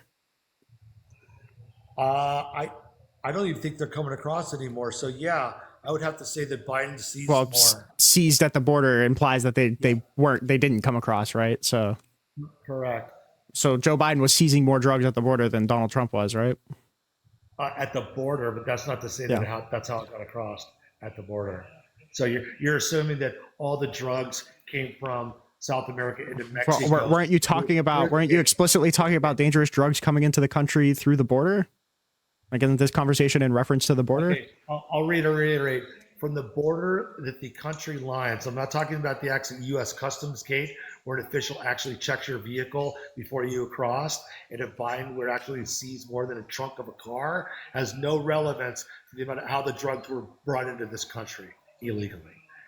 Okay, so what's the claim that you're making then? That there's less coming in, I'm just claiming there's period? a bigger gate. I've said that Trump and there's a bigger wall. They can't get in underground. He's made more a deterrent so that they can't find other ways of going other than going through the gate of customs and try to illegally bring drugs. Okay, so I guess we're going back to the same question. Like, what policy has Donald Trump passed at the border? It's not a policy. He has stopped more illegals from coming to this country. How? That doesn't just happen. How did he do it? He built a wall. He put more U.S. Custom agents down. Has there even been any more progress on the wall under Donald Trump this term? Yes. Okay. Yeah. So okay. I'm sorry. In fact, there's countless videos out by Imperial County where San Diego goes down, where you would see illegals just coming across under Biden's administration. Yeah, I'm sure you saw a lot of videos without context. I'm sure that happened. So like, it's not my belief that like the most powerful drug cartels in the entire world are going to be stopped because they see like a slightly bigger wall, right? That's probably not going to be the case. We're not even coming over it. Do you think they just stopped trafficking drugs into the United States? By about 95%, yes. Can you tell me where you got that statistic? I live in San Diego. I watch the news all at the time. I see, you can go on to the post of Doge. You can see the numbers, the amount of people that they export. You can I'm sorry. see, Wait, no. That's not an answer, right? Like, can you point me anywhere that shows the number that you just cited? No, I'm just talking to you on my phone right now. So Okay. now So, like, can you understand why I'm hesitant to believe that, like, I don't even know what you're claiming because you're saying it's not even coming in, right? So, like, you said there was a 95% decrease in drugs coming into the country. How's that? How do you even measure that? Okay, so there's 36 borders. If you want to talk about borders, of illegal aliens coming in, whether you, okay, so there's two ways that undocumented workers come across. One is documented, and the other is undocumented. Yeah. Okay. All right. So Yeah. 36 borders. The reason why I voted for Trump the first time is there's a thing called the anchor baby, and that means a woman can come in with a 1-day visa. Follow me on this one. Yeah. 1-day visa for shopping. Mm-hmm. She'll come over pregnant, Mm-hmm. and then not leave. Now she's here illegally past the visa term, Mm-hmm. and then those babies are not become naturalized citizens. So Mhm. the fact that he took that away is another reason why I voted for him in the second term. Even though that's like contrary to the 14th Amendment. You can't come in here and then illegally stay here above your visa, and then use the 19th Amendment when you were already 14th. breaking the law. I'm You sorry, can't use the 14th 19th Amendment at all because you're not allowed to vote as an illegal, right? But like, so okay. 14th Amendment explicitly says people who are born here, who are subject to the jurisdiction of the United States, are citizens, right? So the mom isn't going to gain citizenship through that. But by Donald Trump trying to rob citizenship of the child, it seems like a punishment of the child for a crime that nobody committed, right? Like the 14th Amendment explicitly says is that these children get the right to birthright citizenship. Donald Trump can't just undo that with an executive order. So, on average, from 36 borders, if I'm following you correctly, you're okay with this. Out of 36 borders, on average, 500 women a day come over here and do not leave. A day. Okay? And don't leave and have children here. They stay past their visa, past their Again, I don't time. even know how you measure this, right? Like, I don't know. I don't think we track like women who come across and have babies that then refuse to leave. Like, I don't even know how you would begin to track that number. But regardless, it's not just me. It's not just me that thinks that that's something that needs to be upheld. It's the Constitution. It's the ratifiers of the 14th Amendment, right? So if you want to seek an amendment, you can to get rid of the 14th Amendment. An executive order isn't the process by which you do that. It's illegal. If you come here legally and have a baby while you're here, you're protected under the 14th Amendment. And if you come here illegally and have a child here who's subject to the jurisdiction of the United States, who is born in the U.S. soil, then you are also subject to the 14th Amendment. Fine. Then the baby can stay and the parents can leave, and no one would ever want to do that. You can say that, but that's not what Donald Trump did. What Donald Trump did is he tried to rob people of their citizenship illegally. I think what he did was amazing, and I would back him up 100% moving forward. Even though it was against the Constitution? The baby is an infant, needs its mother. It's not like we're talking about an adolescent or even an 18-year-old adult. So you think we should rob these people of their citizenship illegally, unconstitutionally, just to get their mom out? Well, because they came here with illegal intentions. They came Well, the here, baby didn't come here with illegal intentions. The baby didn't come here with intentions. The mom came over here pregnant, knowing that she was going to do what they were going to do. Stay here, which is illegal. So why did Donald Trump punish the child? Why did Donald Trump rob the child of his citizenship because of the crime of his mother? How do you figure that they're punishing the child by keeping him with the mom? When Because you're robbing them of the rightful citizenship status that they have. It was wrongful citizenship. It is rightful. Under the 14th Amendment, it is rightful citizenship. You are entitled to birthright citizenship if you're born here. Not if you came here illegally. Yes, if you came here illegally. Well, you can't come here illegally if you're born on United States soil. You're automatically a citizen, right? I'm not saying that the mom gets citizenship. I'm saying that Donald Trump tried to rob citizenship of the children illegally against Constitution. Well, the children aren't able to vote, so they would if they turned 18, but Donald Trump isn't letting that happen. They're trying to rob them of their citizenship. I think you're talking about the 1% of the situation, and I agree with you. You're talking about the 1% of the situation. I'm talking about the executive order that Donald Trump signed. It's literally only in regard to the things that you're bringing up. I actually agree with you. If someone has been here for a long period of time whether they extended their visa and are technically here illegally, I agree with you. Separating the family at that time, there should be some form of amnesty. I think that it would be horrible to separate a family that's been here for a long period of time. But you have to have some boundaries of law. You can't say it's okay for these people over here. Well, you're saying we have to have a boundary of law, but you're advocating to stop enforcing the 14th Amendment, right? Like, you can't say we need to do this on the grounds of law and then say that we need to overwrite the 14th Amendment to do it. I agree that the people that were maybe here that were here for a long time should have some sort of amnesty. No, I'm talking about the people who are born here, who are citizens under the 14th Amendment, should continue to be citizens of the 14th Amendment due to the 14th Amendment, despite the fact that Donald Trump doesn't like them.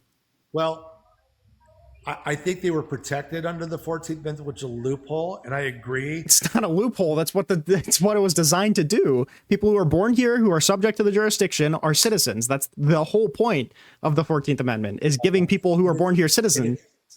And if they're infants still, and their parents committed a crime, who is liable? Not the child. Why would you rob citizenship of the child for the punishment of the crime?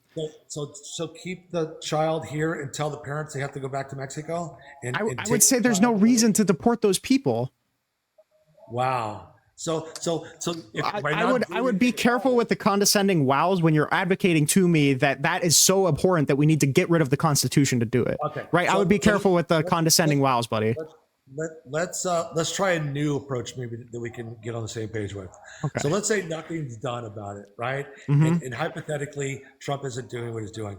Yep. Is it okay for 500 to 800 people a day come across the border with a one-day visa, and then knowing that they're pregnant, and not overstay their visa so that they can have a naturalized baby here, and you're okay with that to continue to happen, and then we pay for all of their medical, all their SNAP, Not all their not all their medical. No. Right? If you're an illegal immigrant, you don't get those benefits, right?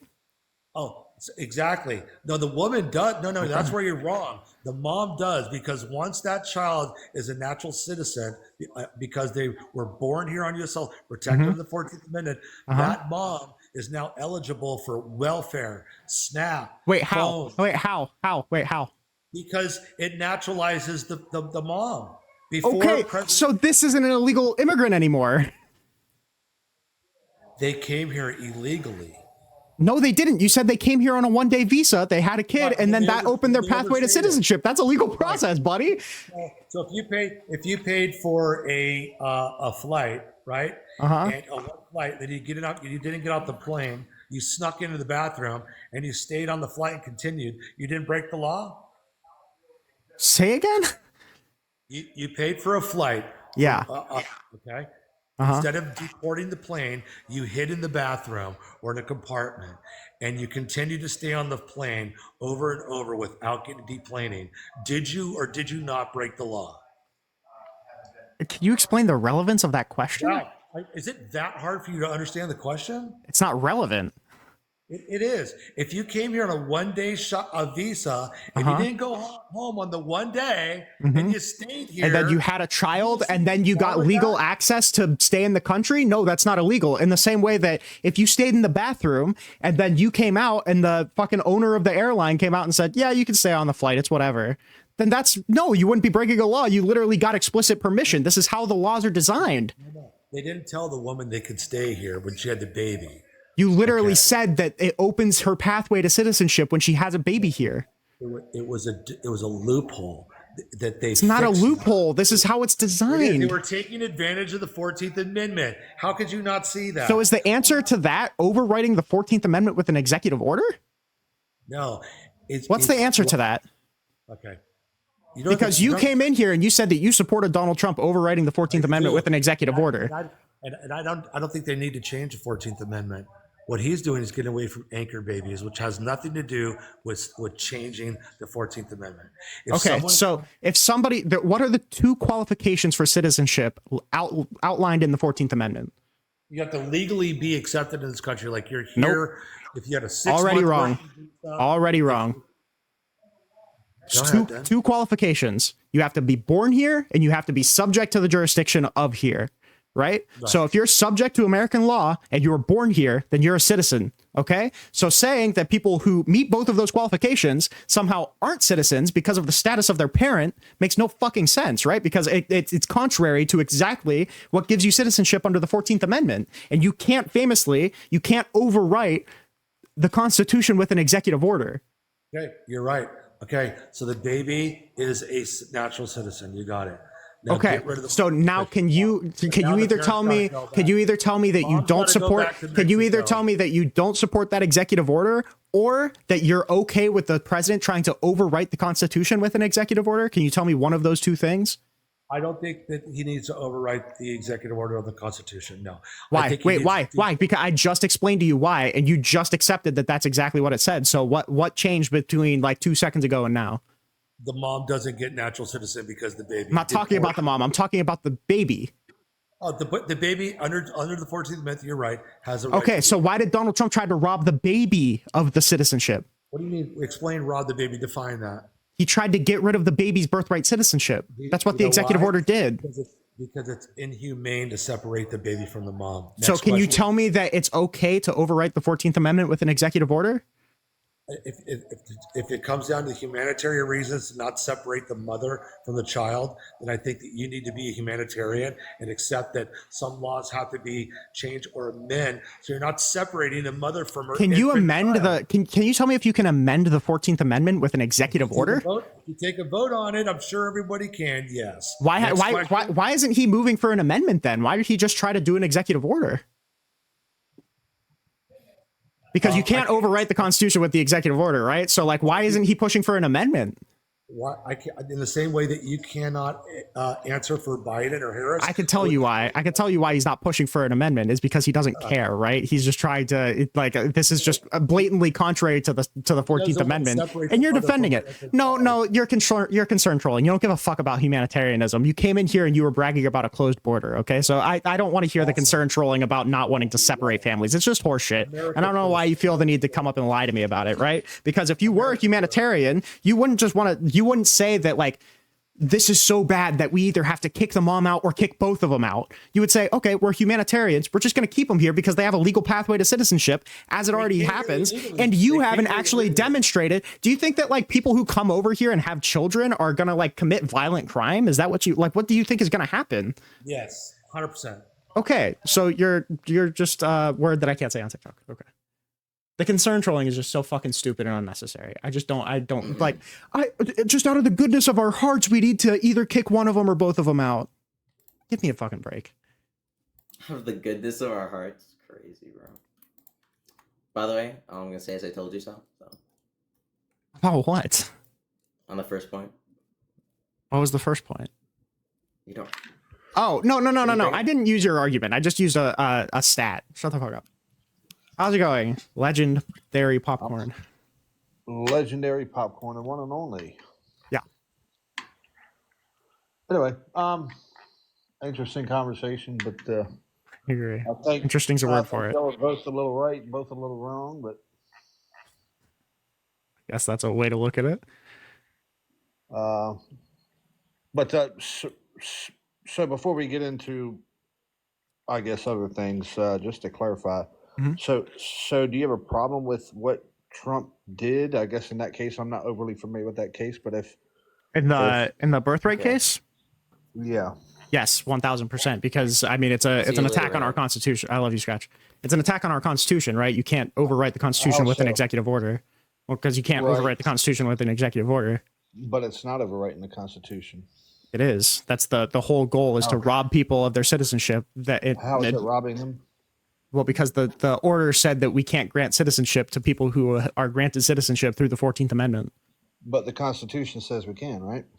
No. It says that those people are citizens. And in that case, you're talking about those people. That's plural. Mm-hmm. Who are those people? Anybody who's born here and subject to the jurisdiction of the United States. Okay. So, can you tell me a case where that is actually played out in court or There's a hold on been that played order out? right now. It's being appealed up to the Supreme Court. I think it's going to be heard probably either next month or the month after. Right.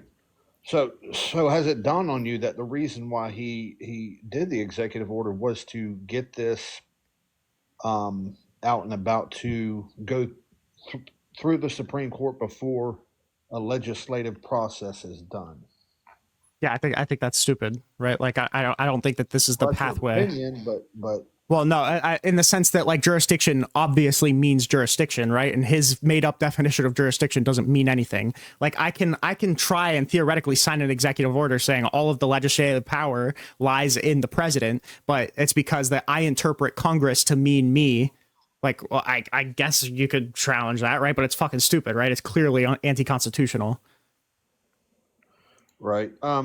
Yeah, I just think he's trying to get that law changed and Yeah, we maybe shouldn't just be having the president like sign knowingly illegal executive orders in order to present it as case law. Well, I wouldn't say it's illegal. I say that it's challenging. It is 1,000. No, it's 1,000. If it is illegal, like subject to the jurisdiction means subject to U.S. law. Any other interpretation of it is clearly illegal. Right. So is an executive order law? Not necessarily. It's No. it's directing the executive. No, it's not. And Yeah. and so basically, Trump is different. I think what he's doing here is just challenging the system and trying to get an amendment to the Constitution. Yeah, I understand what you're saying it means, but the problem is that the challenge is in bad faith. I don't think so. I think it's a great idea. What's the constitutional argument? We're not constitutional. It's just right and wrong. It's people coming. Well, to no, it is America if you're trying to challenge the constitutionality of a thing, then it is a constitutional question. So what's the constitutional question that these people shouldn't be American citizens under the 14th Amendment? Because they're taking advantage of the 14th Amendment.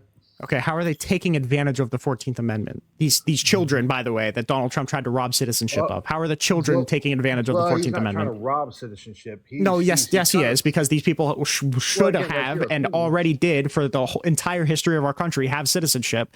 Again, Right, all that's of a your sudden in opinion. 2025. No, it's not my opinion. This is the fact, right? opinion. No, it's not my opinion. It's how is it my opinion that these people would have had citizenship when we've had this process throughout Because the you entire said they're history of the being country? robbed and because you said they're being robbed, and I said that's your opinion. How is that my opinion? They would have had citizenship otherwise. All right, so find it kind of amazing that so it just I understand that's law. It is law. It's not only factual law, it's the supreme law of the land, and It's Donald the Trump is supreme bad law of faith the trying land. to get rid of that supreme law of the Right. land, right? So like Donald Trump And- holds contempt for the Constitution, Right. right? And have we had stuff in the Constitution that was like, boo, that let's change that. Yeah, the process is through an amendment, right? Right, but But Donald Trump isn't pursuing an amendment to the 14th Amendment because he knows it would fall flat on its face. So he's trying to go like an extra legal way to do it, right? That's the problem. I mean, or maybe he's just doing it the way he thinks is best to do it. I mean, If he's if this is the way that he thinks it's best to do it, then he's fucking stupid and he shouldn't be the president. So can you tell me who's been affected by this executive order? I'm pretty sure it got enjoined like right as soon as it was submitted. So I don't know if there was anybody who was So directly why are we complaining? because I don't want the president to hate the Constitution like you do. When the president hates the Constitution, I think that's a really bad thing because I like the Like I do? Constitution. Yeah. Like I do. Yeah. Did you serve? Nope. Okay, I did. I'm retired Army. Okay. So I mean, I mean that's fine. I appreciate your service. Okay, I thank you for your service. But right now you're making arguments to me. Defend the Constitution of the United Yes, States. I understand, and so did Donald Trump. And look how good he's at. Donald Trump took an oath to uphold the Constitution, and look how good he's doing at it. Right? I appreciate your service. I appreciate your service. I appreciate your service. But you literally, within this conversation, made an argument that Donald Trump should know better than the Constitution because sometimes the Constitution says bad things. Right? So, like, I appreciate your service. I appreciate you putting your life on the line for us, but at the same time, I don't think you value the Constitution. I think I think that was a procedure for you. And I don't think like half the country values our Constitution because they're supporting somebody like Donald Trump who doesn't value the Constitution, who also took that same oath. So I mean, I appreciate your service, but at the same time, you literally just a couple conversations ago made an argument to terminate the Constitution to me. So forgive me for thinking that you don't value the Constitution. The Constitution. I'm talking about changing it. Do you believe changing it illegally, right? Changing it without an amendment, right? You just said that nobody has been affected by that. That doesn't you just advocated to change the Constitution illegally. No, I didn't. I said that what Trump is trying to do, I think, is push the narrative. We need to create an amendment to the U.S. Constitution. If he wanted to create an amendment, he wouldn't have signed an executive order. He would have pushed for the legislature to hold a constitutional convention, or he would have gone to the state legislatures to ratify an amendment. That's not what he did. Again, Joe Biden tried to pass an amendment, but he didn't do it through an executive order. He did it through the amendment process because that's how you pass amendments. Right, but maybe right. So like Donald Trump isn't pushing for an amendment by not pursuing. Donald Trump isn't pursuing an amendment by not pursuing any of the avenues by which you get an amendment. In the same way that when I go outside, I'm not pursuing going inside. I'm going outside, right? If I were actually pursuing an amendment, I would go through the processes by which you get an amendment, not a separate process. Well, again, that's your opinion, but that's not my opinion. Why the? Unless he's just fucking like actually brain dead, right? Like there would be no reason for him to try. Why would you pursue an amendment? He wants to. No, he can't. Yes, he can, but it can be challenged. Do you think the president can sign illegal executive orders? Define illegal. Contrary to the law. Like, let's say Donald Trump signed an executive order saying, hey, the president is now the legislative authority. Do you think he'd be allowed to do that? And how would they determine if that's yes or no? Or not? Yes or no? Do you think he can do that? Yes, absolutely. Okay. Of course, it would get. I don't know, man.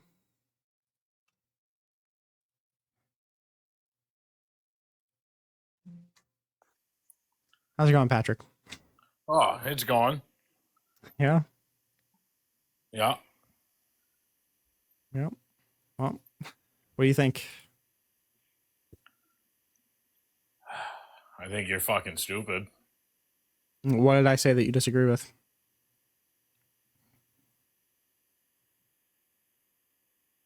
Oh, well.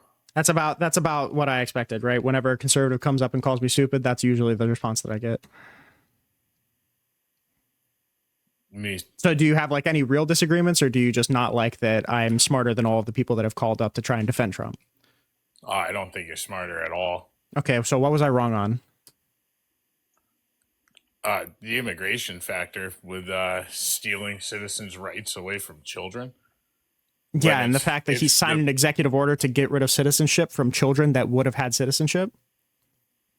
Yeah, well, when the parents. Yeah, so how is that wrong? Wait, how is that wrong? How is that wrong? How is that wrong? How is that wrong? How is that wrong? You're saying that I'm stupid. You're saying that I'm stupid. How was I wrong? How was I wrong? Let me get a fucking word in. Yep. I want you to answer the question. How you made a claim that I'm stupid because I said a thing, but how was I wrong? When an illegal immigrant gets fucking deported and they had a child here born, legally born, just here, not even. They are now a citizen. Uh-huh. When the parent gets deported, they have the right to take their child with them, which That's is not what I'm asking. I said Donald Trump signed an executive order. No, stop. Because you're talking about a claim that I didn't make. I said Donald Trump signed an order. Donald Trump signed an order. Donald Trump signed an order. Donald Trump signed an order. Donald Trump signed an order. Donald Trump signed an order. Donald Trump. I know you don't know. You don't know anything. I know you don't know. You don't know anything. Yeah, you don't know anything. Work, so I don't have every fucking. I know you decide to come up and talk about political issues that you know jack shit about. I understand, because you think that you don't have time to read, probably because it takes a long time for you to read a simple sentence, right? So I'm just saying, right? Donald Trump signed an order saying that people who are guaranteed birthright citizenship no longer get that citizenship. I characterize that as robbing people of their citizenship. How is that wrong? when you come here illegally, you should not be able to have a fucking child here and then just instantly become a citizen. The child may become a citizen, but when Yeah, the I'm talking parent about the gets child, deported, buddy. Let's try and when keep the up. Let's try and parent keep up. gets Let's de- try and keep up. Let's try and when keep up. the I'm talking about the parent child. gets- I'm not talking I about the parent. understand that. I'm not talking All about right? the parent. I'm talking about the child, you- okay? So let's so try you and keep up. support separating Let's try and keep up. families. Let's try and keep support up. Let's try and separating keep up. families. You Why did Donald support Trump rob these separating people of their citizenship? Do you let people fucking talk? Or Yeah, is that just the not way when you're you talking fucking about get? irrelevant shit because you actually No. can't comprehend All right, what I'm you're saying talking to about you. the child. So yeah, I'm talking about the child. freshly Why do you born support? fucking child. So when I And said when he the was parent robbing gets people, deported, when I you said want that that he was child to just robbing stay people, here when in I the said, US when I and said, when I not said, have when I any said, when I parent said, go when I to said, when I fucking said, when I child- said, No, I'm not gonna when I listen. You're said, fucking listening. well, yeah, I know.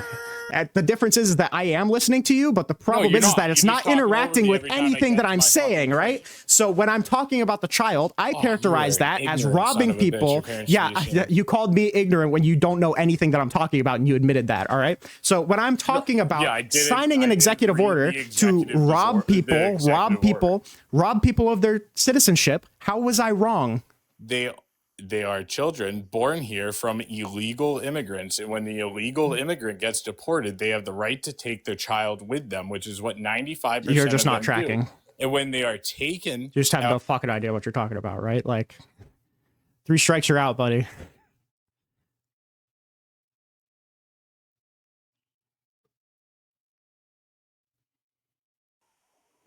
How's it going, Sam? Oh, it's going. Good.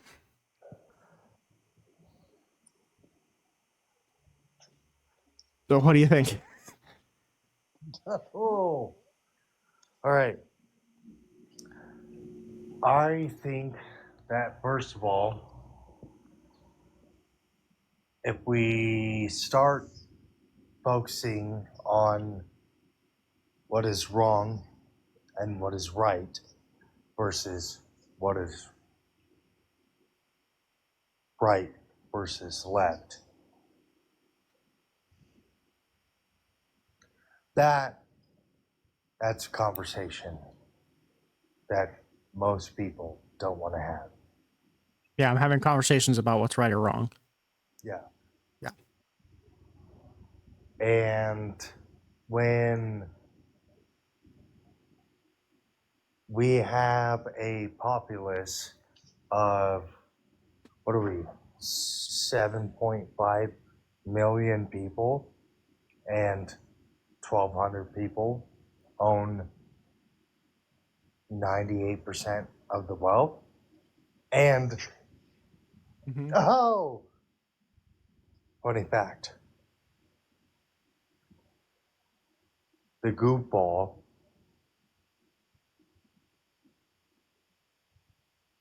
the clown is an. I'm sorry. I can't. I can't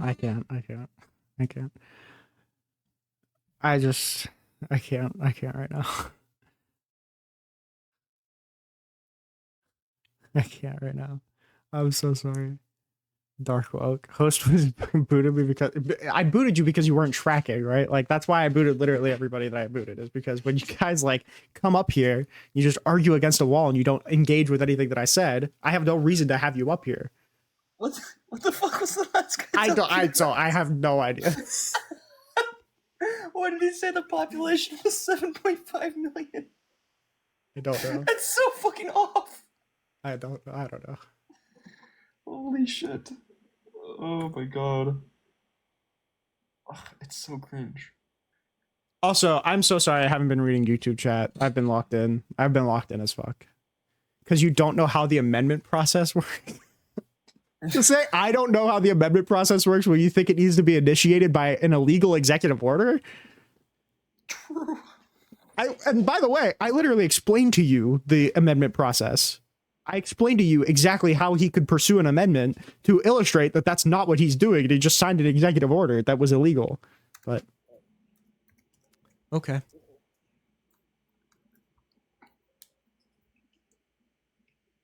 Nonfon said I stole his hair. Maybe I did. A little bit. Greetings there. Hi, Adam. My name's Jacob, but you can call me Ben. Okay.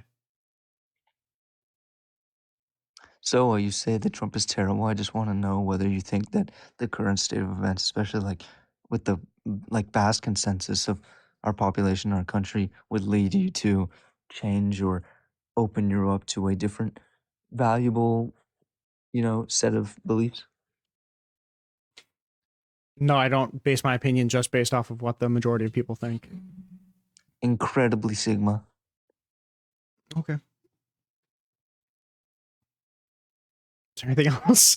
I don't know. I don't know what to say. Sorry, I'm like slow today. I got hit like over the head with a plastic chair It's today. okay. It happens. And it does happen. So, how is you can say Trump is terrible. I honestly wouldn't even disagree with you there. The real question is not if he's terrible or tall or have really great hair or, be like 2% body fat. All those things are true. But whether that's true or not isn't what matters. The question is when you have on one side Donald Trump and on the other side Kamala Harris and Bo Biden, you're going to have to pick the charnel dump. You feel me? Or just knock off Alex Stein. I'm so good. Let's see what your question is, buddy. So before you booted me, I was trying to lead you down a road and try to educate you a bit. But do you know what it would take? I'm sure I'm the one that needs educated. Yeah. What is it? Is it an executive order? No, it's not an executive order. So Okay, why did Donald Trump sign an executive order when he should have pursued an amendment? So you're not answering the question. That's my question to you. It's my live, buddy. Go ahead and Google it. Why did Donald Trump pursue an amendment when he should have been pursued, or why didn't Donald Trump pursue an amendment when he should have been? Because what he should have been. Waste your time? Because that's the process. But what's the likelihood of him doing it? And I guess you're Googling this now, but it's 2/3 of the House, 2/3 of the Senate.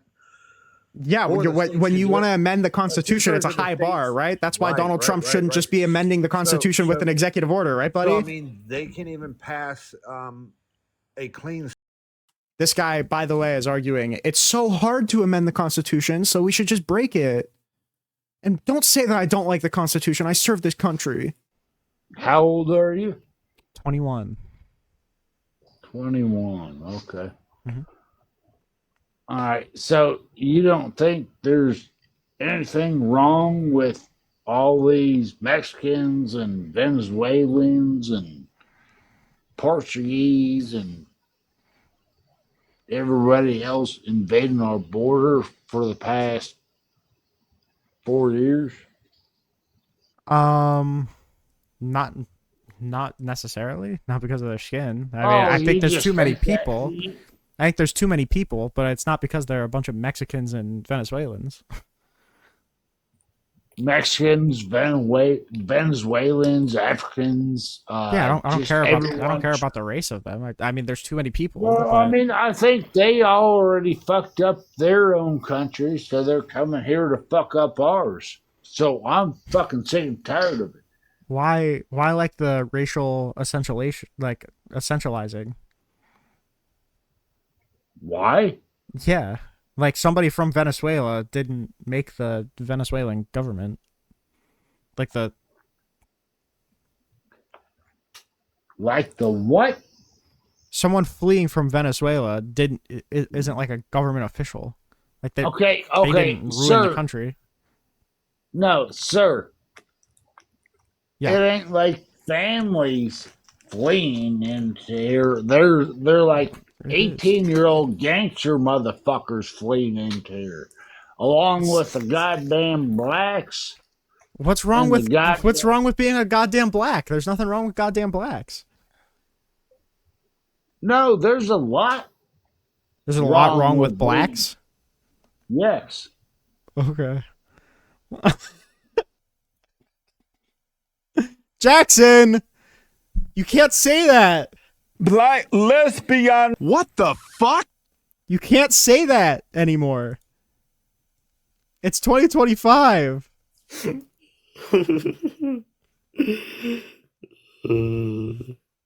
does he have to be so mean to me?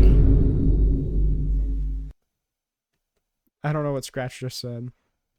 There's so much aggression when he said Mexicans. You're using words that are too big. I know. Liberal down talk. Whoa, whoa, whoa. Invite me. You can request up, Jackson. You just can't say that the blacks are to blame for the country for the border. It's just you can't be saying shit like that. That's crazy, man. Okay, good. So you hate Trump because of why? Because I think he incites violence. I think he tried to uproot our democracy. I think he hates our constitution. I think he tried to weaponize the DOJ.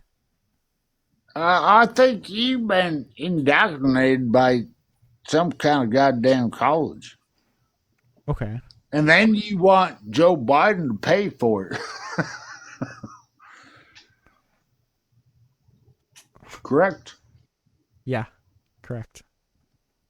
Okay. I'm just really hoping that Joe Biden pays for my liberal liberal democracy 101 class.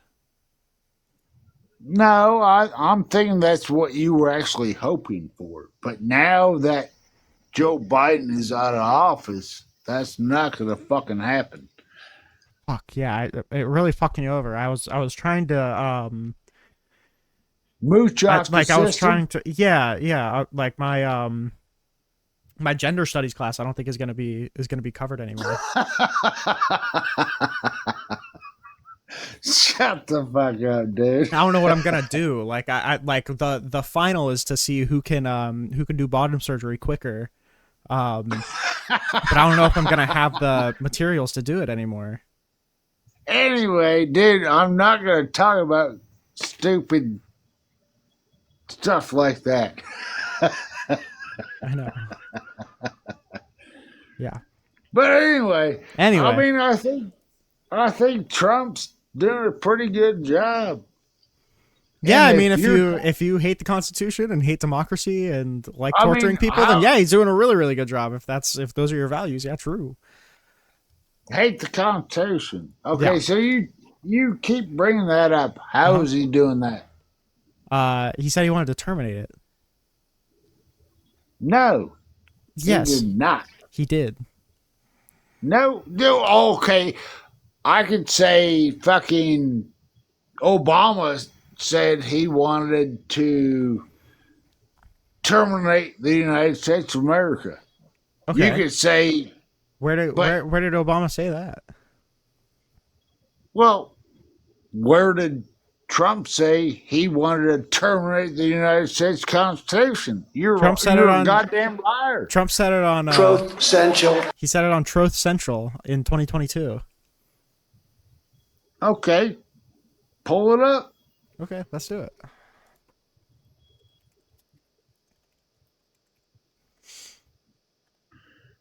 AI bullshit, probably. It just can I ever show you anything? Like No, you knew for a fact that I was gonna bring up the Truth Social post, and then you're like, oh well, just in case he actually brings it up. This is No, go ahead. Go ahead. Okay. I'll put a picture of it up on the screen for you, buddy. Where are you from? I'm from Georgia. Atlanta? Yeah. Goddamn blacks. Fuck, Jackson! You can't say shit like that! I gotta drop you down. Like, that's TOS, man! Jackson, I hope you understand that it's nothing personal. No, I understand. Okay, good. Okay. Okay, here's the post right here. We can read it together. I'll hold your hand. So, with the revelation of massive I ain't holding your fucking hand, you little gay boy. Black lesbians. So, with the revelation of massive and widespread fraud and deception, and working closely with big tech companies, the DNC, the Democratic Party, do you throw the president election results of 2020 out and declare the rightful winner, or do you have a new election? A massive fraud of this type and magnitude allows for the termination of all rules, regulations, and articles, even those found in the Constitution. Okay, so I don't see you're right. though I don't see or understand what you're talking about. He said we should. A massive fraud justifies terminating the Constitution, and he believes that the election No, he had did massive not. fraud in it. Okay, no, that's not what he said. Jackson, a massive fraud of this type and magnitude allows for the termination of all rules, regulations, and articles, even those found in the Constitution. Yes, that's verbatim what he said. He didn't say eliminate the goddamn Constitution, you stupid piece of shit. Termination of all rules, even those found in the Constitution. Jackson, you got to keep up. No, he did not say. It's on the screen. It's on the screen, babe. Goddamn, boy. You ain't fucking Yo, what do you listening mean by to me. boy? He did not say eliminate the goddamn Constitution. It's right. It's on the screen, Jackson. Okay, read it to me to where he says eliminate the goddamn Constitution. Allows for the termination of all rules, even those found in the Constitution. Okay, that does not say fucking Jackson, eliminate yes, the it does. goddamn Constitution. Yes, you it does. stupid son of a bitch. Terminate the Constitution. It's there. It's no, on no, the screen, Jackson. Hey, dude, you're a dumbass. Jackson, it's on the screen. We're looking at it right now together. Yes, I'm holding your hand. And you're fucking telling me something. It's on Trump Central. You fucking goddamn retard. Where Jackson. are you from? You can't. TOS. Jackson. Well, I think I see certain points that you're trying to establish, but at the same time, you have to understand, like, I support Trump because in the years that he was president, I did do well. You have to understand that COVID hit, and everybody wants to blame Donald Trump like we were the only fucking country that went through this horrific virus that all the world basically shut down, and people were like, "Oh, but if you remember, in the years that Trump was president, everything started going down." Now, y'all could say, "Well, that was Biden's or that was Obama's." Let's say that's Obama, right? So you had Obama, and you say, "Well, that was Obama." All right. Now let's go into this. All right. So now it was Obama who made Trump look good the first 3 years, and then Trump looked bad because of 2020, right? But it was Obama, and then Trump did a bad thing with. It would be okay. So first, I would be like hesitant to like. I don't agree with everything that you're saying. I agree with right now, right? Like I agree that people are a little too unfair when it comes to Donald Trump's handling of COVID-19, because it seems like, how do you prepare for something like that? I agree, and like people holding the giant crash in 2020 against Donald Trump, probably not true. I think Donald Trump ultimately just didn't do much for the economy in his first term. That's probably what I believe. I mean, I feels like the tax cuts were like marginally okay, maybe. But other than that, I mean, like, it doesn't really seem like he did almost anything, right? So I agree with that. But on the same side, like, it seems like people that are keen to point out, like, oh, well, Donald Trump couldn't have done anything about the economic hardship of COVID. Well, immediately blame Joe Biden for the kind of inflation that we were seeing as a direct result from the stimulus spending from COVID that was passed by Donald Trump and Joe Biden, right? So like, it seems like Joe Biden was removed from office on the grounds of effects from COVID. So I don't know why we would hold that against Joe Biden, but not Donald Trump.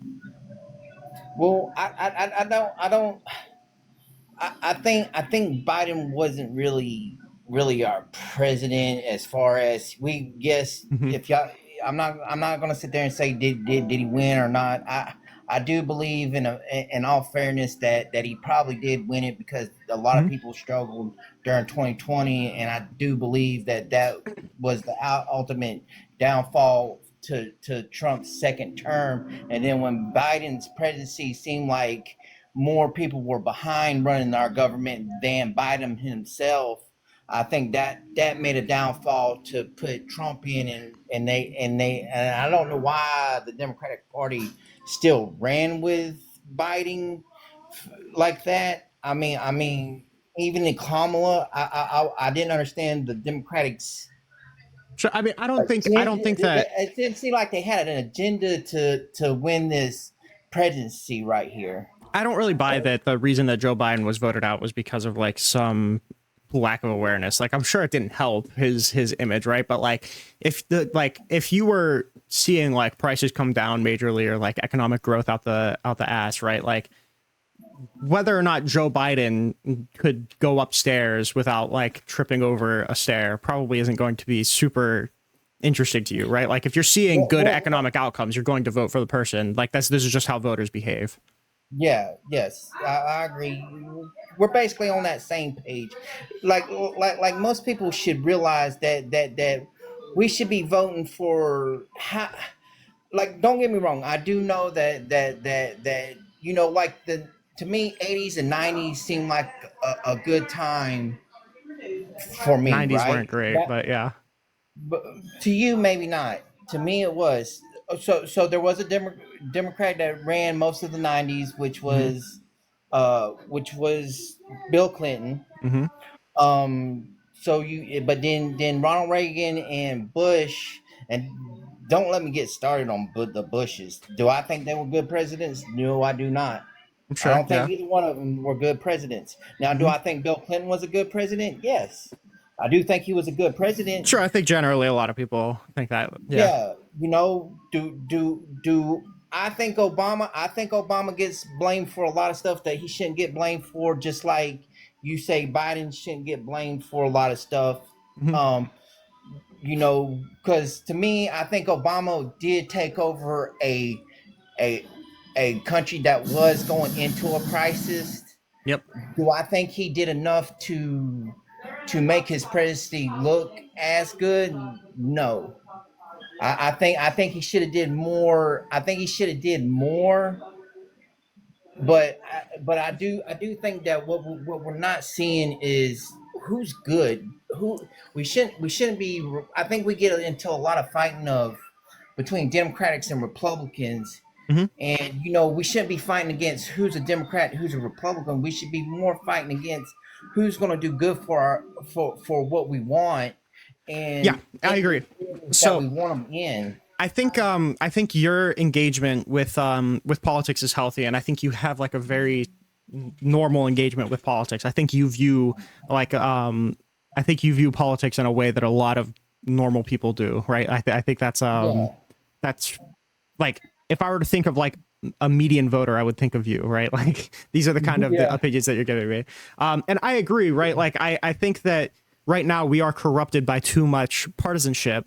The problem is that I don't want to be misconstrued when I say that, and this is something that I was touching at with the other person, right? Is that it's not bipartisan to say that 50% of the bad is on the Republicans and 50% of the bad is on Democrats. That's not bipartisan. That's just like that's fence sitting, right? But fence sitting is still like a partisan thing that you can do, right? If it's the case that, let's just say hypothetically, right? The Democrats ran Satan and the Republicans ran fucking, I don't know, Ronald Reagan, right?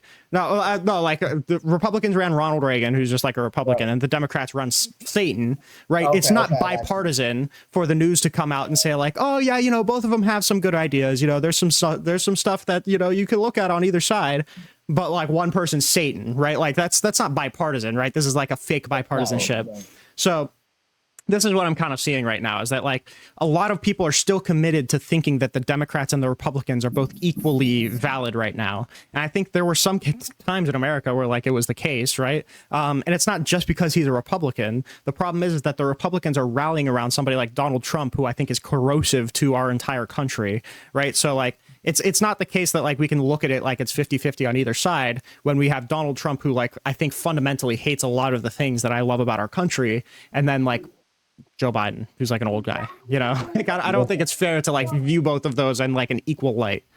But okay, can I ask like what? Sure. Can I ask like what is one of the things that you don't like about Trump? Just like one particular thing that that you feel like he is doing to harm America. I'll tell you what, if we had 6 hours, I could give you 6 hours of reasons, but main one that I'm seeing right now is that it just feels like he is incredibly hostile towards half of the country, right? Like, whenever he talks about Democrats, right, he's saying that I hate my opposition. Unlike Charlie Kirk, I actually hate my opponents. I don't wish the best for them. You know, he calls the Democrats like a swarm of locusts. He makes fun of Nancy Pelosi's husband after he gets his skull fractured by a hammer.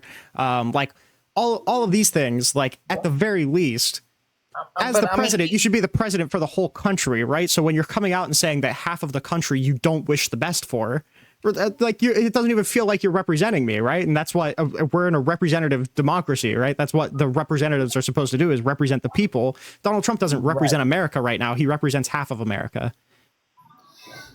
Yeah, I mean he okay, but he's representing he's representing the ones that voted him in. You shouldn't And do I that. understand You should be your point. representing the country. You're absolutely right. He should be representing the country, but we'll never have that because we only have two parties that exist: the left and the right. Those are the only two, like the Republicans and the Democratic Party. Sure, but I mean, like, let's compare the attitudes of both, right? When we had Joe Biden coming out and saying, I'm not just a president for the Democrats, I'm America's president, or like constantly talking about unity or toning down rhetoric. Huh? I mean, that's a cheap sell. Well, I mean, at the very least, I want the president to at least put a mask on of representing the entire population instead of brazenly coming out and saying that I hate Democrats. You know, like, as a Democrat, right? Because I'm somebody who votes for Democrats. I'm somebody who voted against him. Can you understand how like incredibly scary it is to see the most powerful person in my country come out and say that he doesn't wish the best for me? Right, but at the same time, look at that like you know how you want to mask it. He says that oh my God, I don't want that. But at the same time, if he makes so let's say this first year hasn't been really great. I'll admit that Donald Trump, this has not been a great year for Donald Trump. Sure. But let's follow next year, right? And Donald Trump, everything that Donald Trump's been working for, and we can keep our government open. If we can keep the government open, but let's say Donald Trump starts getting his stuff, what he In order, says, yeah. and grocery prices start dropping down, gas prices start dropping down. Now you've heard on the Democratic side, and you're Democratic, but if you're being really honest, what the Democrats said, the things that he's doing ain't producing anything to help Americans. But would you not say if grocery prices went down, gas prices went down, that he's helping America? Because now he started with an economy that wasn't all that fair, and the economy hasn't really spruced or fared. Sure. So I got. Yeah, like when I'm measuring a president, I'm obviously going to take all of the good with all of the bad. So if like the way that I view things is like if the consequences are good, then I'm going to support it. So if Donald Trump does come in and we're like presupposing that in 3 years he turns the country around and the country is a better place having had Donald Trump as a president, we can argue whether I still think Kamala Harris would have been a better option. But yeah, I would say if he does make life better for all of America, then he's a good president for America. I just don't see that happening. I didn't see any indication in his first term that that's going to happen. I don't see any indication in this first 9 months that it's going to happen. Well, I mean, but you're on that thing that it was Obama who made his first presidency seem good until COVID. Sure, I'm just talking about, so like I'm somebody that does a lot of research. I look at all the policies and bullshit, right? So like I didn't see any policy that Donald Trump is A, proposing right now, or B, proposed in his first term that I think would help us right now. I think most of the policies that he's proposing would actually do the opposite. I think I think his policies hurt us. Okay, so you don't like the fact of the tariffs. I don't like the tariffs. I think that like the getting rid of the green energy subsidies in the Big Beautiful Bill was really bad. Getting rid of the nuclear subsidies in the Big Beautiful Bill was fucking atrocious. He's somebody that says he supports nuclear, so I don't know why the fuck he would do that. Constantly like giving money to the fossil fuel companies. I just don't see like the giant deficit spending. Doge was a failure. Like I can point to a lot of stuff. But yeah, but okay, but let's think about this, right? Most of America isn't equipped to go with electric cars. Yeah, I agree. But I mean, like, this so, isn't. so still drilling for fossil fuel is what we need until we can grasp the structure. Now, if you ask me, the government should go in here and start building the structures. If we were wanting to go, we've had the presidents to say and our government to say, if we wanted to go more green with electric, you would think that they would be trying to put more established in that before they started pushing. Yeah, that's what I'm saying. They did. Like, that's what the bill that was passed under Biden, it was the Inflation Reduction Act, right? And it was misleadingly led or misleadingly named. I understand that, but like, what that bill did was it basically gave a bunch of money towards infrastructure projects in order to get green energy up in the United States, because right now on the global stage, it's a super competitive market. So if the United States can get ahead of that, it's going to be super profitable for the United States. That was the whole point of it, right? And what Donald Trump did. What Donald Trump did with the big beautiful bill, instead of that, is he got rid of all of the subsidies that we were giving to these green energy companies, not even necessarily for electric cars, but for just general green energy manufacturing projects like that. Got rid of the funding for that, and instead gave all of the money to oil companies that I assume that we both understand they don't need help right now, right? Like, they're the major energy producers in the country. They don't need more subsidies. We don't need to be paying them more money. They have all the infrastructure in place. Yeah, but you have to understand, we still need oil, no matter how you look at it. Solar sure, panels, but my problem isn't necessarily it's a separate conversation whether or not we need oil or not. But I'm not even saying right now that we don't need oil. I'm saying that we don't need to be giving more money to the oil companies who are already producing more oil, right? Even Joe Biden, he didn't want to take money away from oil companies or like prevent oil companies from doing their work. He just didn't give them more money. And Donald Trump said, hey, instead of investing in this alternative, we're just going to give all the money to the oil companies. I don't know why we would do that. But okay, but here goes the thing. If gas prices are down, it's cheaper to ship.